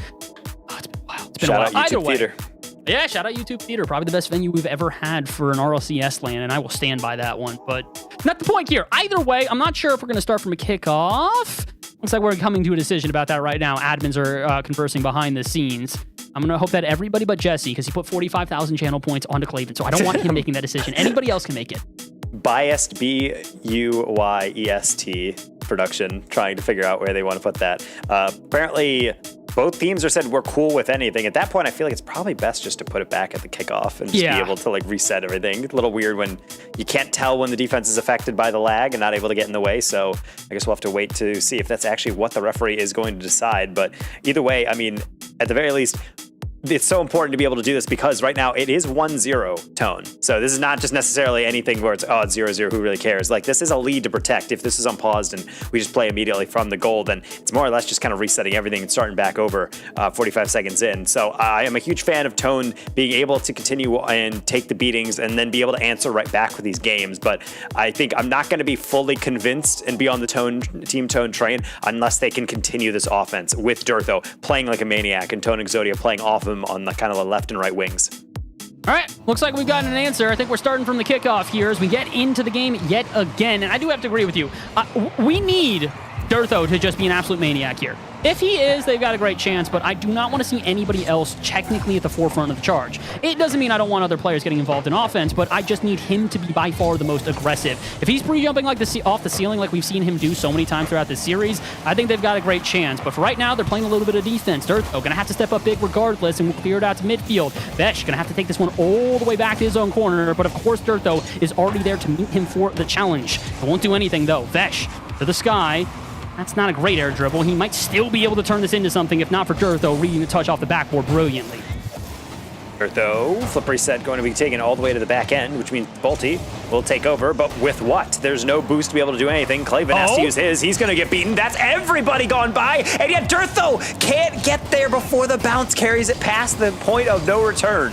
Oh, I can understand why there, too. Tone thought the exact same thing. Tone technically had the better angle, but he even knew. He's like, there's no way I'm going to be able to sneak this underneath the bar. Dirtho says, I'll go for it, I guess, and it doesn't really affect them as it doesn't look like an offense was immediately countered on, but yeah, that's not exactly what they were hoping for. Dirtho, my goodness, really bailing out his team right now, and still in the boost in the corner. Vesh 100% thought that he had taken that one and stolen it entirely, and was shocked to find out that Dirtho went, nah, this one's mine still, big dog. Vesh, delayed flick, and even Dirtho just limboing past. Oh, how is he making these saves? I really thought that was guaranteed. The air dribble bump is almost like a 95% conversion rate. Okay, so Dirtho decided I'm done getting second place. That's literally what's happened here, right? He's just kind of gone, all right, I'm winning this one. I don't care if Exodia and Tone come with me. I'm going to do it myself. Now, granted, I will say the only reason he's able to do this is because Tone and Exodia are really playing off of his touches. And honestly, that's kind of what you want from a game like this. When you know you have a player that's just going to be more gifted on offense, more mechanically intuitive than some of the other players here, you kind of want to follow their lead and see how it works out. That doesn't mean Tone can't take shots like that or get involved in the offense here. He will get involved and then immediately be sent packing. Dirtho sent to the ceiling here as Claven and Bolty try to go for a pass play through center. Not a lot of boost in the tank though, so Tone will at least bang it out. Right to Vesh. Yeah, I don't know about that one, Tone. Probably not what you were looking for. Again, sometimes that's just not how it works out. Tone, I am a little curious on why he didn't opt to catch that one, take it over to the far side. I think he just wanted to rush it, afraid that Bolty might be able to dunk him. Doesn't want to keep it out of the danger zone, but it's one thing to make that clear. It's a whole other to expect Vesh to not top shelf that one perfectly posted out. That's a couple times now that he's done it. Bolty trying to join him in that endeavor in the goal scoring field, as now it is 1-1, and fortunately for Team Tone, it is not 2-1 right off kickoff. Claven's just trying to interrupt Dirtho there. He's like, I've had enough of you touching the ball, bro. Let me do something. And Dirtho does not care. He's actually going to set up the play for his team, get a pass out to Tone, who passes to Exodia and gets a shot. Doesn't turn into a goal here. It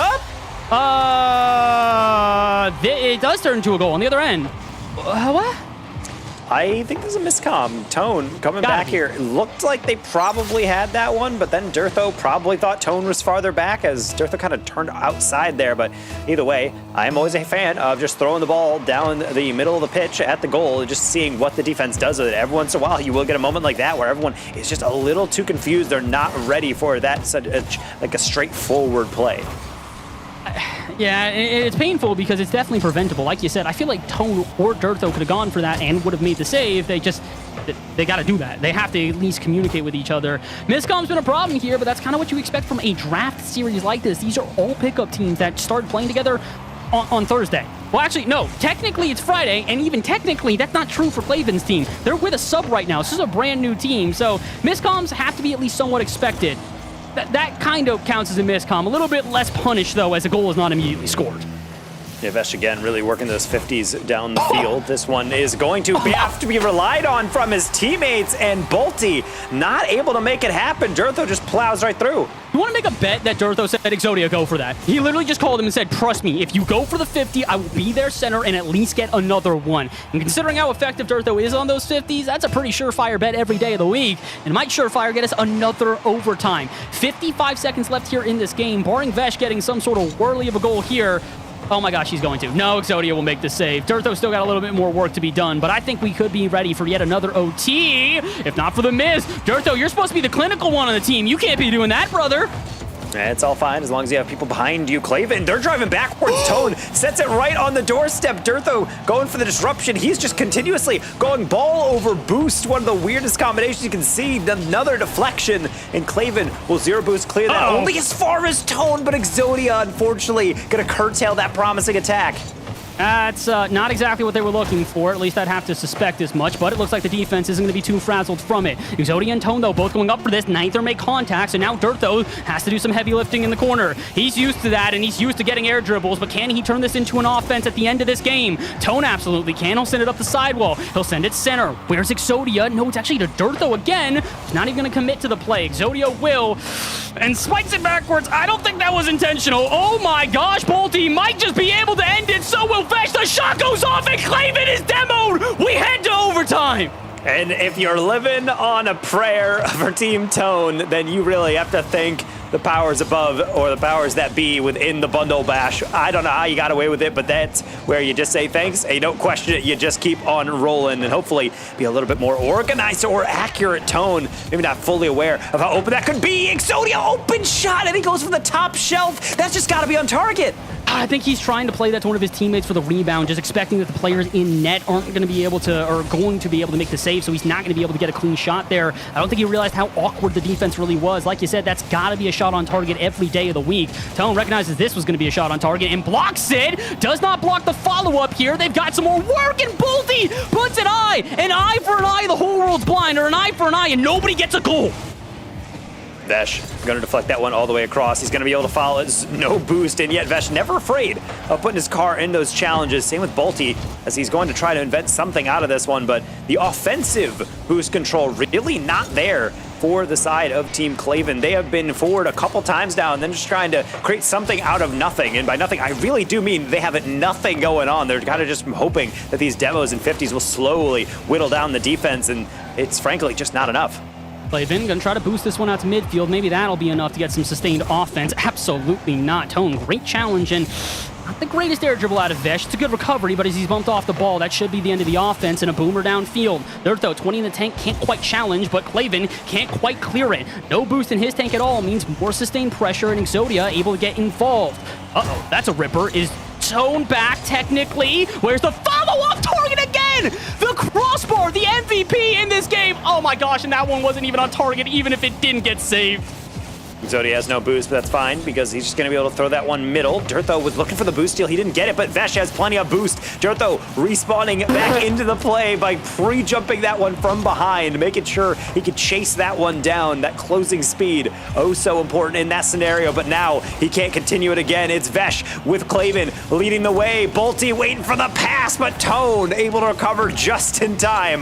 Dirtho to the skies, to the backboard, to the double for the dub. It's off the post. Exodia! The putback. There's one more on the board for the series. There is one singular rule that has been true throughout this series, and it's if you miss it off the backboard, you're getting scored on. Dirtho, the double tap merchant, has highlight reels miles long on just double taps alone. Sets up Exodia perfectly. And you can see it. He's still locked in. Dude does not move in the after game lobby. He just definitely just got up, did a push up, and went, all right, we got a job to finish.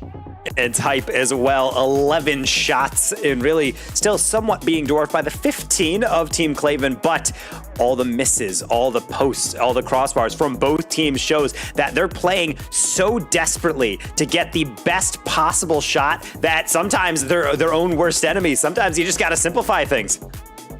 Honestly, I think that's probably the best way that they can play this year. What they're playing is, hey, Dirtho, chase the ball, get aggressive, get annoying, just upset them.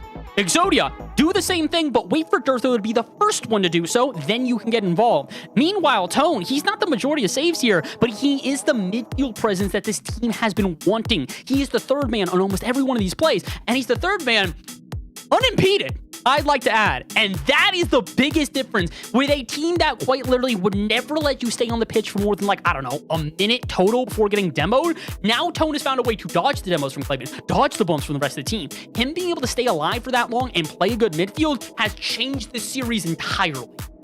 And being able to, again, use those pre-jumps strategically. Because even if you're not making contact, you're still around the ball and forcing the other team to say, okay, I'm going to take this to the air. I need to get this away from me right now because I'm going to get dunked. It's just that half second of doubt of what your well-laid plan was mentally, because most players will be able to somewhat understand where they're going with the ball. But that pre-jump kind of throws everything into doubt. Dirtho just dragging this team uphill, not by saying him caring, but just through sheer force of will, being able to completely reinvigorate the squad. I just love this more, I'd say, what's the word?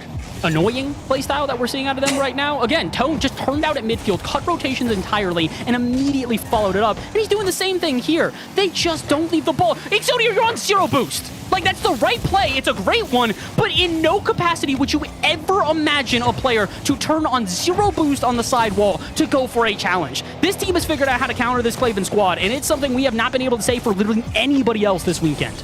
Yeah, we've lost on the history of a 18th straight victory on the match and beyond. But beyond that, it does seem like Team Klaven is still very much competitive in these series. And I would say it's somewhat of a streaky team because when they're on, they're looking terrifying. But lately, it has not really been going their way. Exodia, what are you doing from that angle? How about a dish setup? He's getting it too far away, but he's still going to give some chase. Tried to cut that back middle, but no contact. Klaven will take over. Now the boost total starts to get involved again. That's a big difference, and we haven't really mentioned it in a game or two because it's felt pretty even. Again, without the physicality, boost totals aren't really getting drained in one way or another. They're on the sidewall. Klaven had nothing, and the team knew that, so they didn't want to make a challenge. And it's really good. Again, midfield presence a lot better for our orange squad at the moment, while blue team kind of seems to figure out a way to get more sustained offense. Their sustained offense was brilliant throughout the beginning of the series. It's not as commonplace right now, and that's a good example of why. All the way downfield, immediately Dirtho's there, clears it out to midfield, alleviates the pressure, and doesn't even give them a chance to shoot. Oh, that's a double miss in the midfield. Pulte not a lot of boost. Dirtho might think about a double from an angle, and that's a heck of an effort. Exodia certainly wanted to follow it up, but nothing doing. Vesh being kept somewhat quiet in some of these games, and right now we're seeing a couple breakaways, but even with this, Exodia all the way down the field, 0 boost double. He doesn't get it. Tone does 1-0. That is absurd.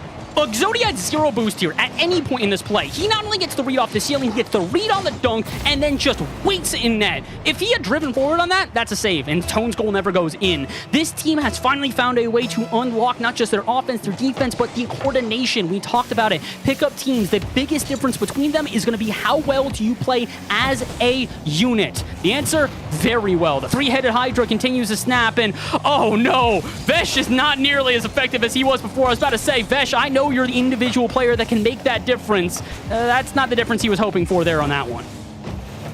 Pulte a little bit delayed on this one. A flip reset is not going to go. That should be wide open for Vesh. He's going to go for the flip reset double. He's not getting that contact. It was deflected. So the back pass to Pulte should be an open shot. He's going top shelf. Nobody has anything in the tank. Exodia's trying in net here, but like you said, with 0 in the tank, all he can really do is double jump, and with Klaven right underneath you causing some problems, that's a lot easier said than done. Great response from our blue team here. Klaven is not going to take this one sitting down. They might not be as effective on offense. That does not mean that they're going to leave opportunities at the table. And that's the persistence that you need on rotation. It's very infrequent that you're going to see the first and second shot work most of the time. Sometimes you really just need to knock on the door repeatedly until you really just burst that one down. So that is the goal, finally, to kind of stabilize the ship. But who knows how long it'll last, especially with Tone taking it himself. It's on the goal line. Vesh not able to do it. Exodia gets one of his own. And just like that, we're back to a lead for our orange side. I gotta say, the offensive step up here, not just from Dirtho in particular, but from Exodia and Tone has been something else. They're doing a good job at having these quick follow-ups, and it's from all 3 of the players right now. If somebody is able to at least clear the lane, they are very confident in sending the second man and at least getting a follow-up shot. It's not paying off every time, but the reason they can afford that is because the third man is farther back, playing a good midfield, and really waiting for opportunities to get involved with the play. They are not eager to get involved. They are only going to if necessary, while the first 2 players upfield really cause the majority of the problems for Klaven's team. It's been so brilliant, it's been so effective, and there's another example as Tone and Exodia almost score a third. Dirtho able to cut that one out again. Exodia will be able to somewhat keep it forward, but as until Pulte takes on over. Tone, immediate challenge. That's what I'm talking about. No hesitation, no thoughts, just jump.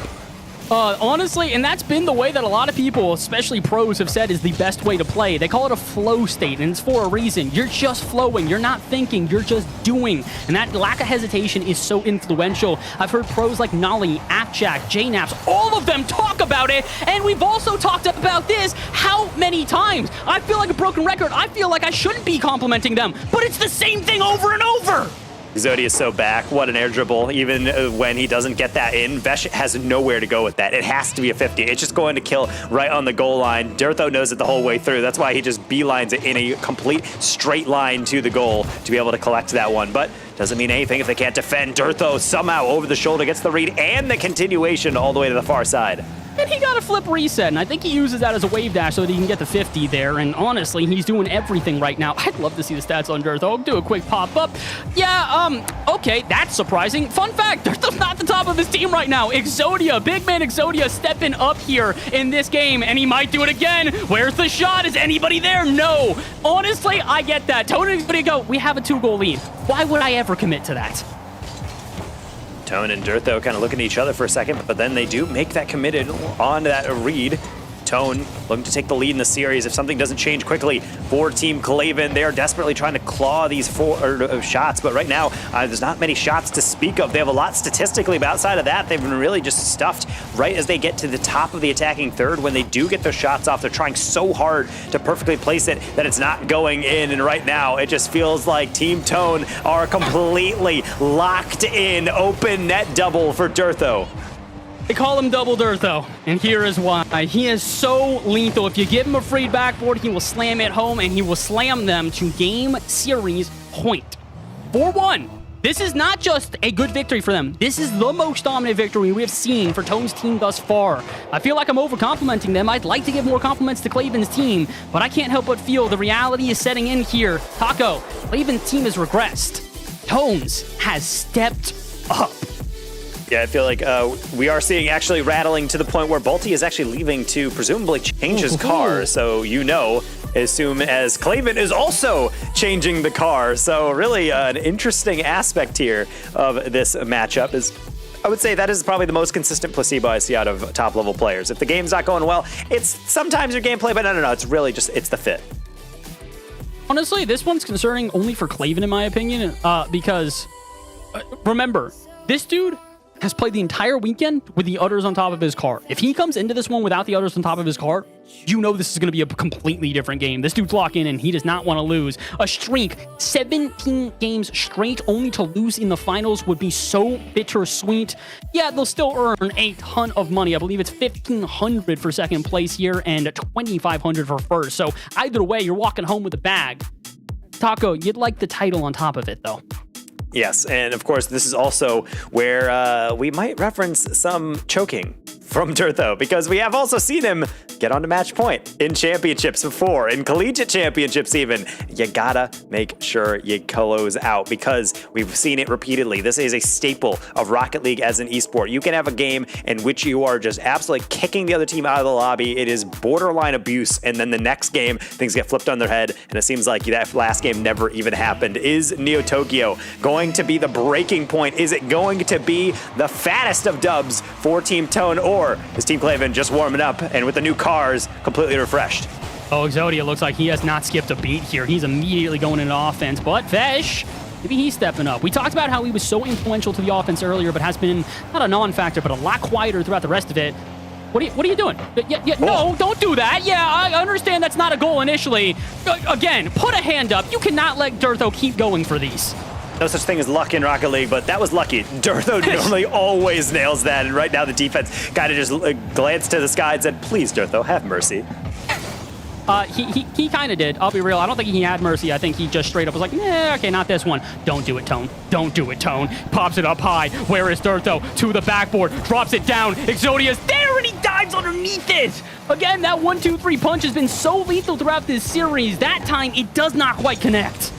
Dirtho with a back pass, actually Tone right there immediately. Dirtho trying to lay it off to Exodia, and I think there was two different ideas of how that one was going to transpire, but no harm, no foul. Just going to be a back pass into Tone, chasing this one down. Too heavy of a touch. Vesh should be able to get this one out to Balti, but another clear means another Dirtho setup. This time, air dribble from the sidewall. Oh, no, he fakes that out, but they read it on the other end. Klaven, how's your double touch looking? Not quite the exact same, but it was a good pass out center. Unfortunately for Bolty, he recognized he was getting beat two ways to Sunday there and did not commit. Probably needed to, though, because this might be the end of the offense unless Klaven flex your mechanics a little bit, young man, or don't. Actually, nobody's even there for the follow-up. Bolty had already committed. Klaven's got no boost, and the scramble back's looking, well, scramble-ish. As Dirtho, don't you dare fake out for the musty. Dog, I know you're feeling confident. That might be a bit too much. I mean, that's just showing that no matter what the situation is, if you're that mechanical, that's just like a walk in the park. You can do that at any time you want. Klaven cutting across, should be able to get that pass across, but he actually goes low on that one, which trips up two defenders. And how about the third? It's an open net. Balti nearly made a meal of it, and yet it will still be going in. You can play as much offense as you want, but if you don't prioritize defense in the moments you need to, it's not going to work out. Miscoordination, but I gotta hope it's not the tilt out. Klaven does still have the udders on, by the way. I'd like to point out he has switched cars, but he's not switched off the udders here. Let's see if maybe he's found some renewed confidence. He's definitely playing better than the last couple of games. I will say the milk boost is not on, so he does have slightly more serious boost. Maybe that's it. This is like the equivalent of the business suit Klaven fit. business. So Claven's business suit has got to be, what is it, the Canadian tuxedo? Dude's in completely jean, but he's at least technically like kind of like professional. You know, Sure. Canadian here in spirit. They're only proper with him having Vesh on his team.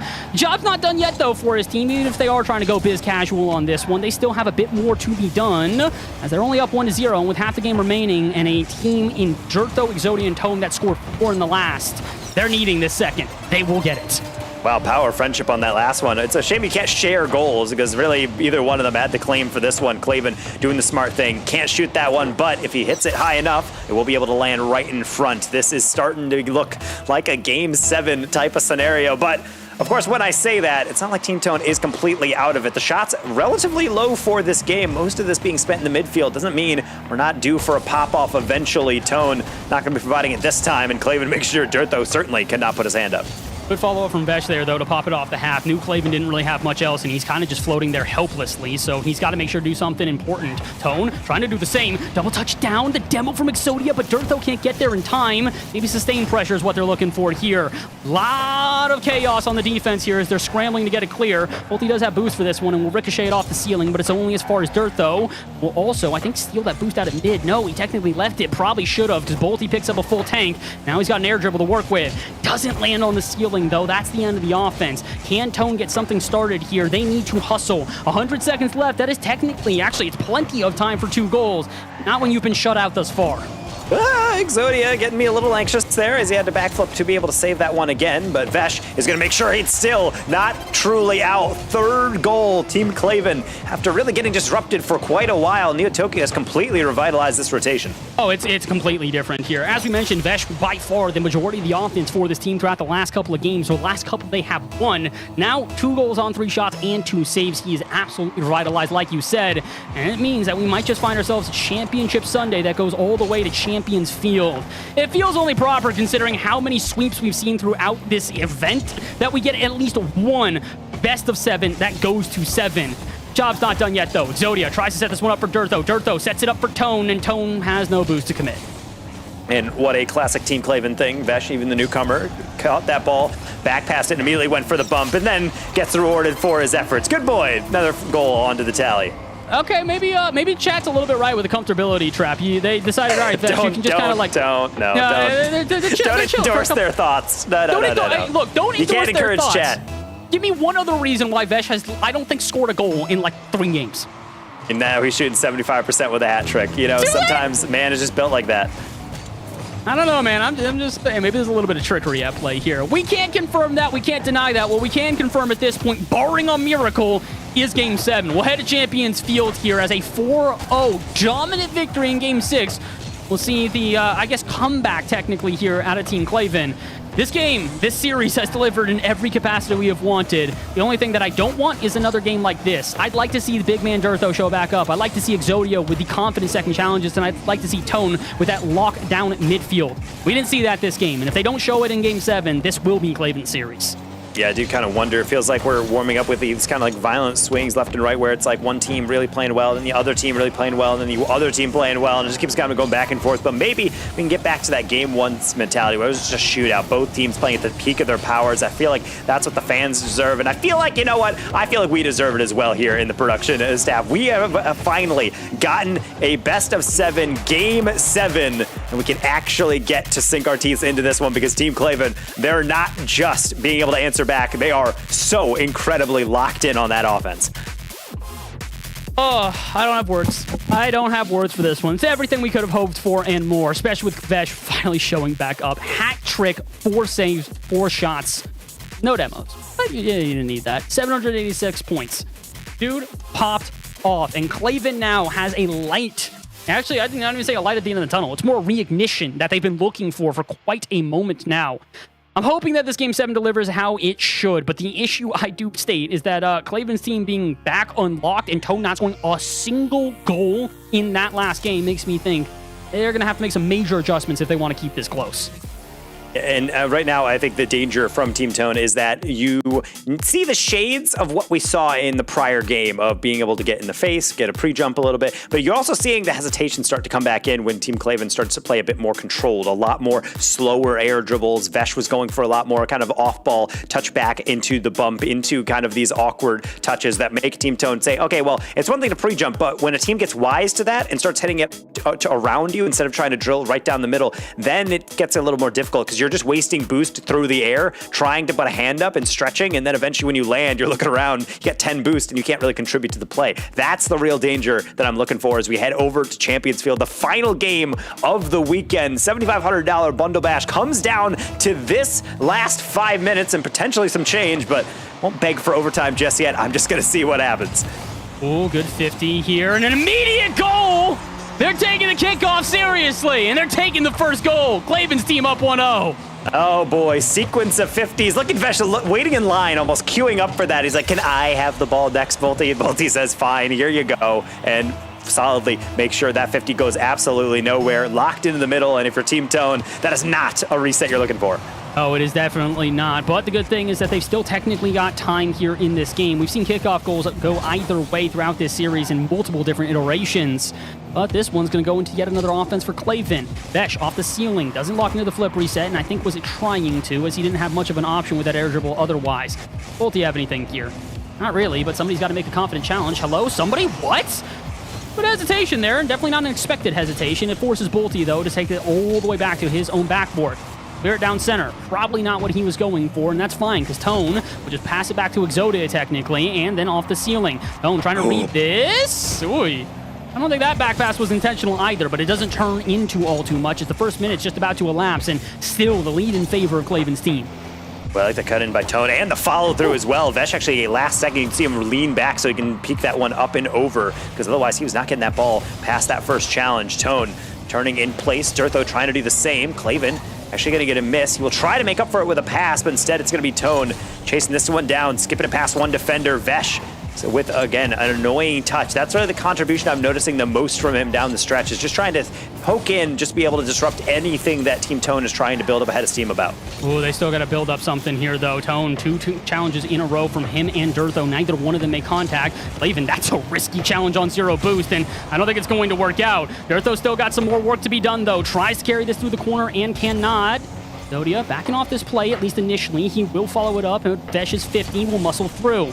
Kind of feels like that's the name of the game here right now. A lot of 50s, a lot of, like you said, annoying play to just kind of disrupt and just discombobulate teams. Might work out, though. Bolty off the ceiling, double touch. Not going to be found, though, but Tone way out of play all the way downfield. The boomer to the backboard. Is anybody going to read it? Durtho and Tone there. Tone passes to Durtho with a shot. Does not exactly connect.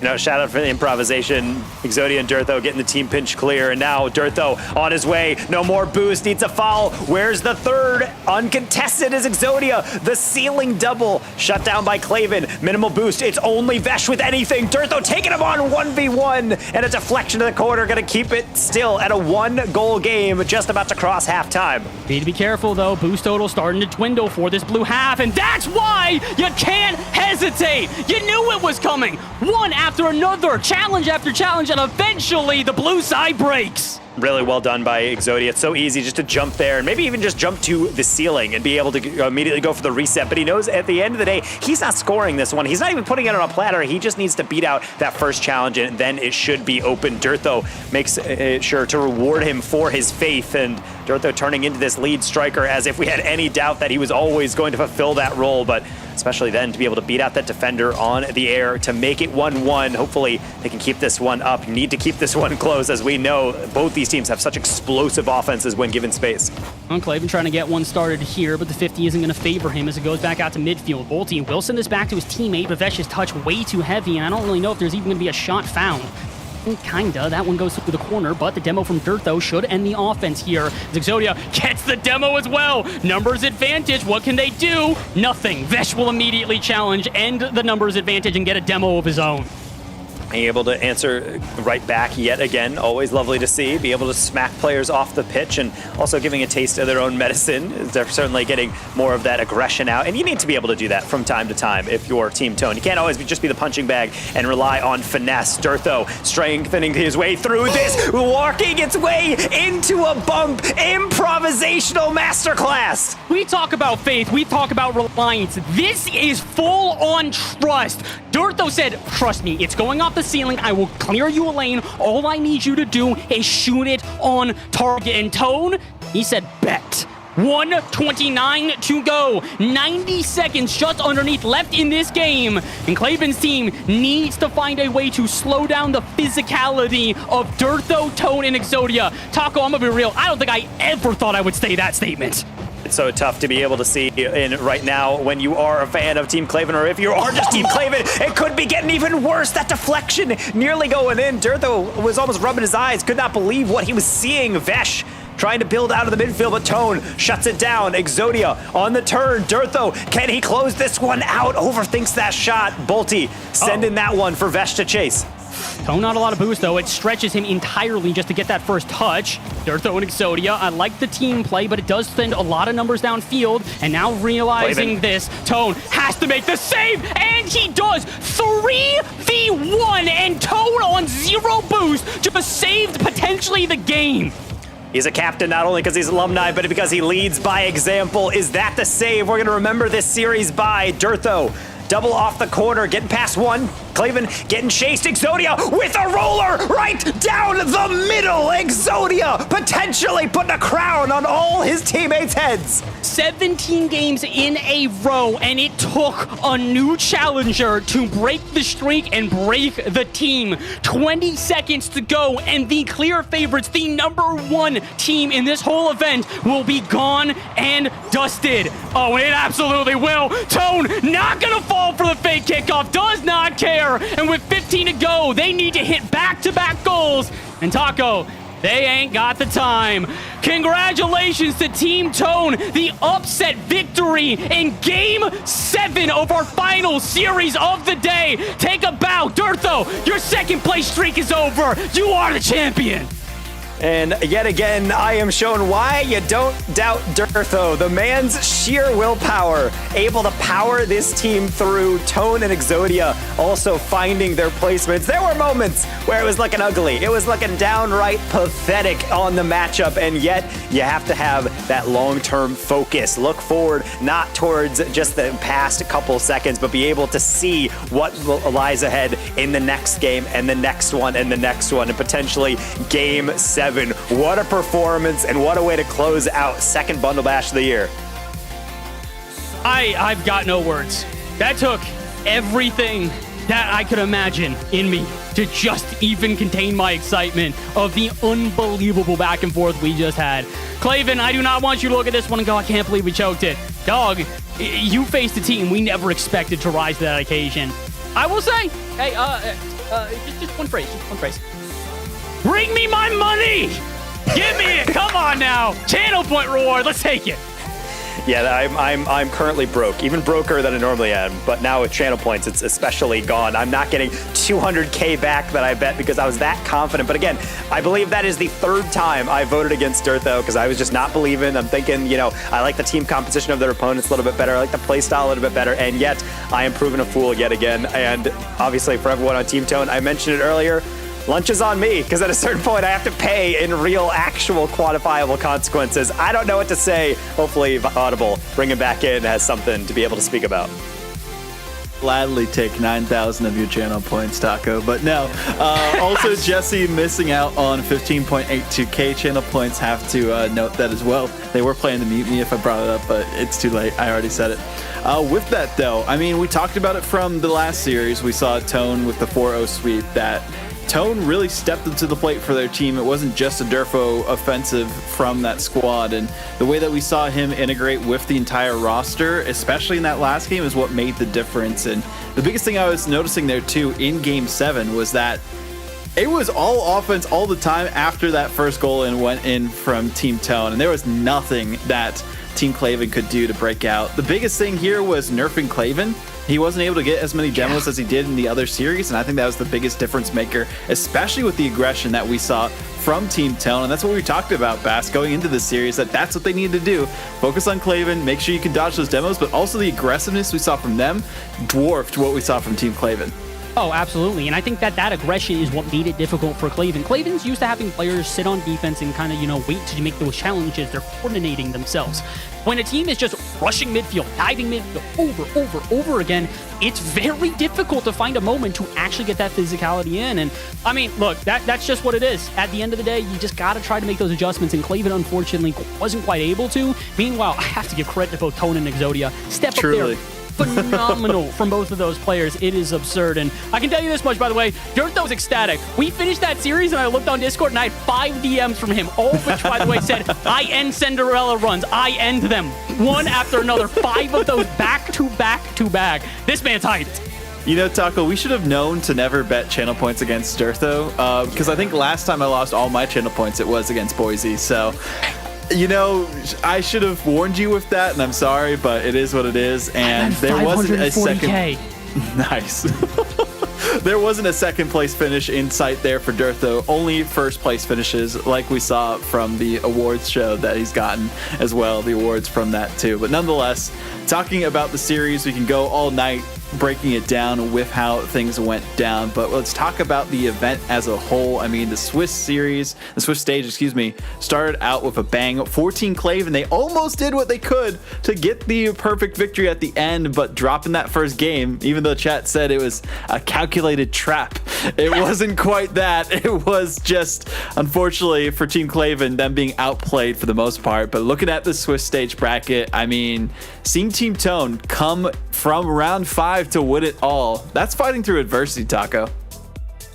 Yeah, I mean, being able to actually figure out a way to make it all the way down, because going to round 5 and then getting your victory, granted it's a 3-0, but be able to get there, you have to make up for all this kind of awkward losses that you're coming from over and over and over again, where it's saying, oh, you lost in round 3, a 5-game set. That's got to sting a lot, particularly because you were 1-0, and then you had to go to a game 5 there, so just an exhausting day of games. But that's exactly why it doesn't really matter day to day how you get there. As long as you're winning round by round, you can just focus on what comes next and not fixate on how you got there.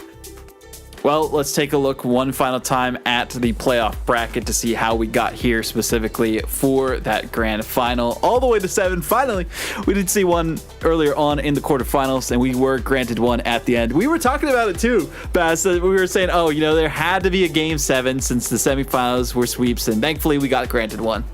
I mean, we finally get, I think, the expected result here. Bundle Bash traditionally is a series and an event that just continues to go very long. I will state, I've usually had a hand in that. I don't know what it is. I just go like, hey, I'm expecting all best of 7s today to go to 7, and then we just end up getting that. The only time I stated that was going into the grand finals, and I'm glad they lived up to it. Because like you said, I mean, look, 4 rows throughout both semifinals is for a reason. They were dominant victories and well-deserved victories at that. But come on now, it's the CCA channel. We want chaos. It's just what we do. We do want chaos. That's all we want.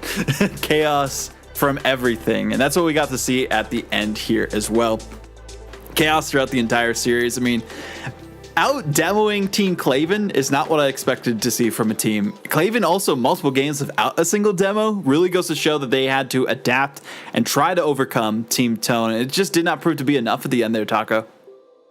No, and that's the biggest issue, is that you can also see it. And while I was watching from Flycam, the biggest thing I started to notice is that when the side of Team Tone was starting to heat up and you could start to see all these goals going in, obviously Dirtho with that I called it improvisational masterclass, because he was going up, got dunked, and then just immediately pivoted down and got the bump on Klaven. I mean, all those different plays tilt you out of your mind. And then after that, you could see off ball, a bunch of the players on Team Klaven were hunting for demos, and then Team Tone would just dodge them preeminently. They couldn't get anything, and it was almost like they were getting tilted by their lack of demoing. And it's like, well, at this point, like, it's not like that was our only strategy, but that was such a core tenet of it that now that we're desperately searching, we don't really have another thing to reach into deep into our bag and figure out a way to go through it. It felt like kind of helpless after a while, which is wild to see how well Tone just kind of figured out how to play.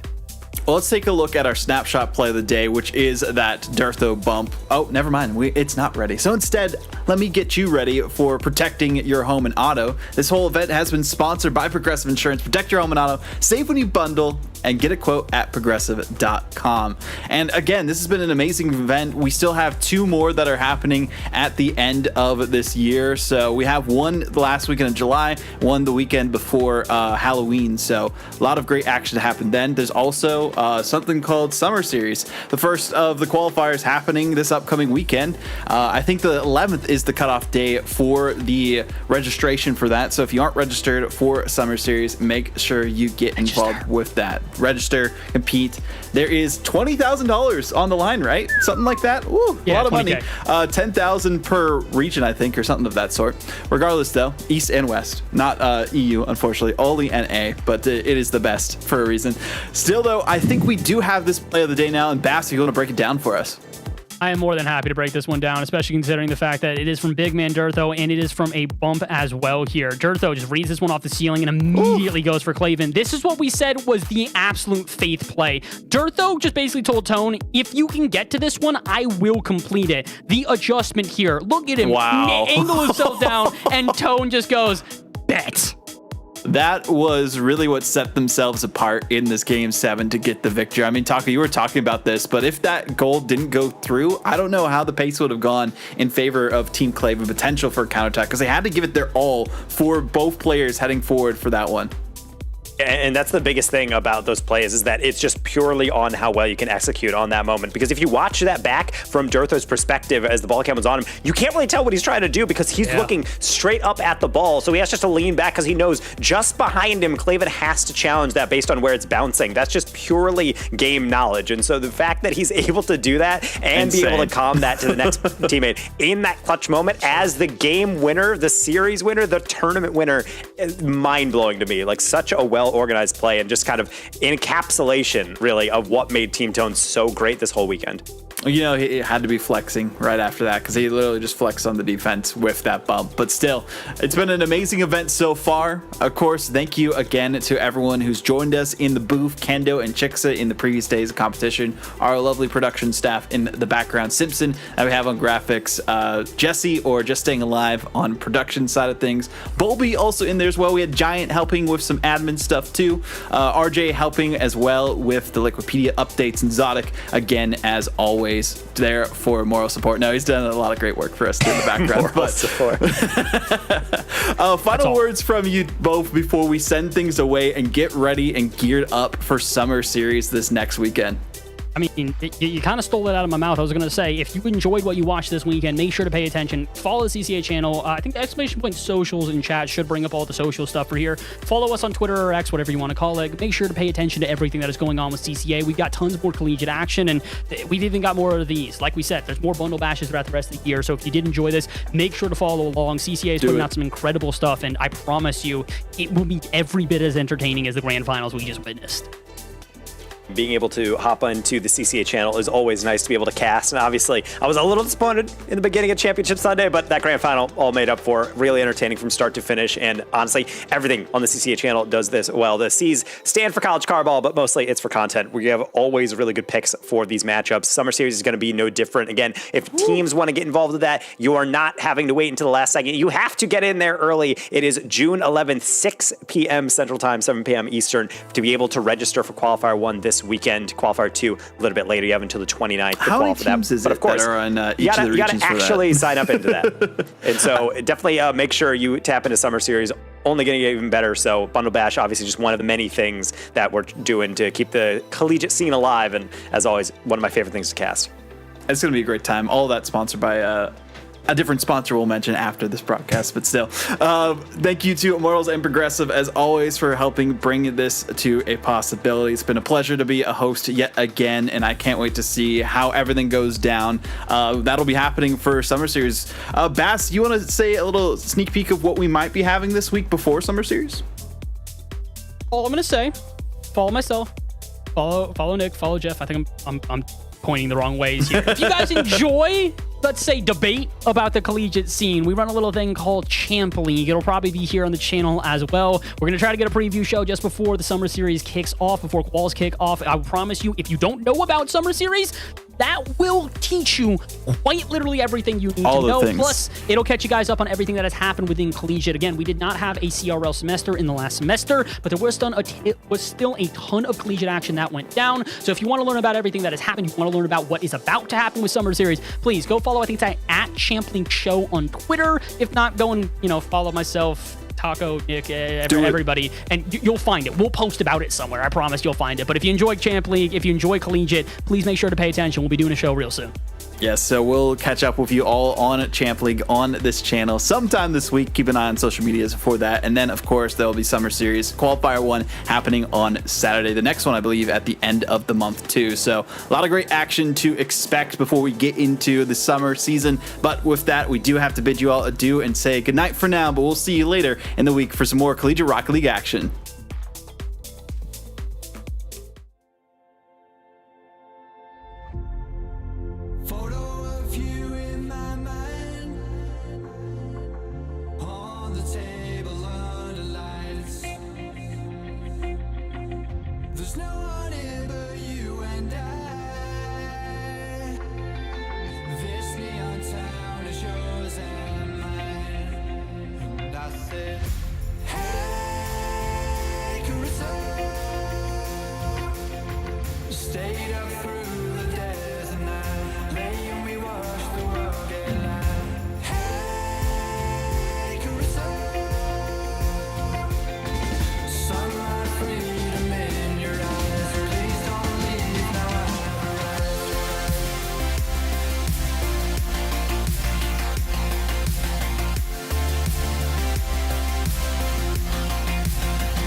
Okay, when you turn around, you're gonna see some more.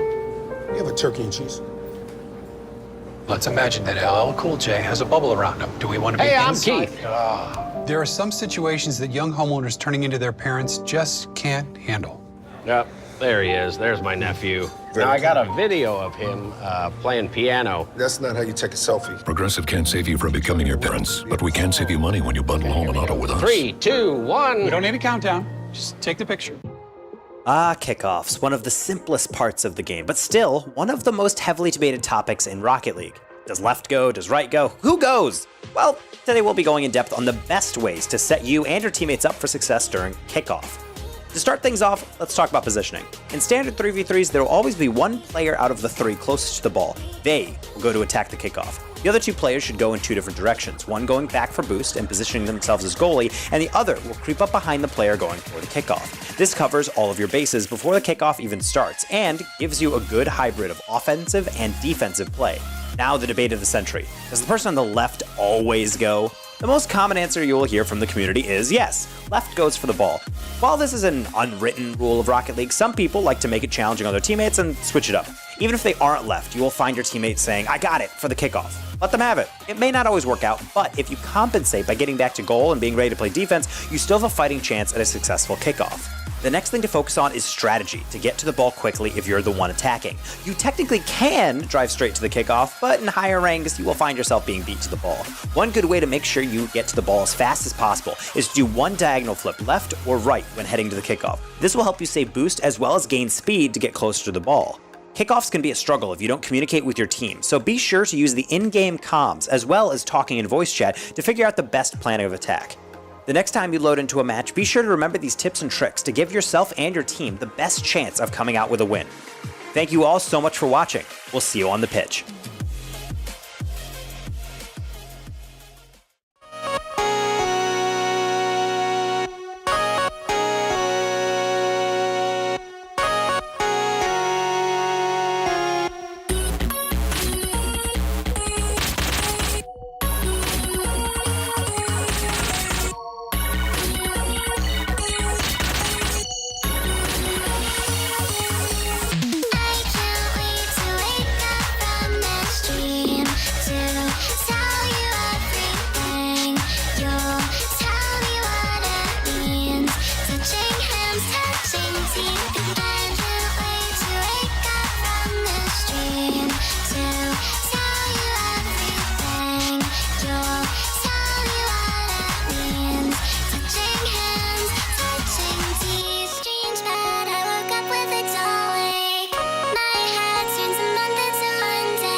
could withstand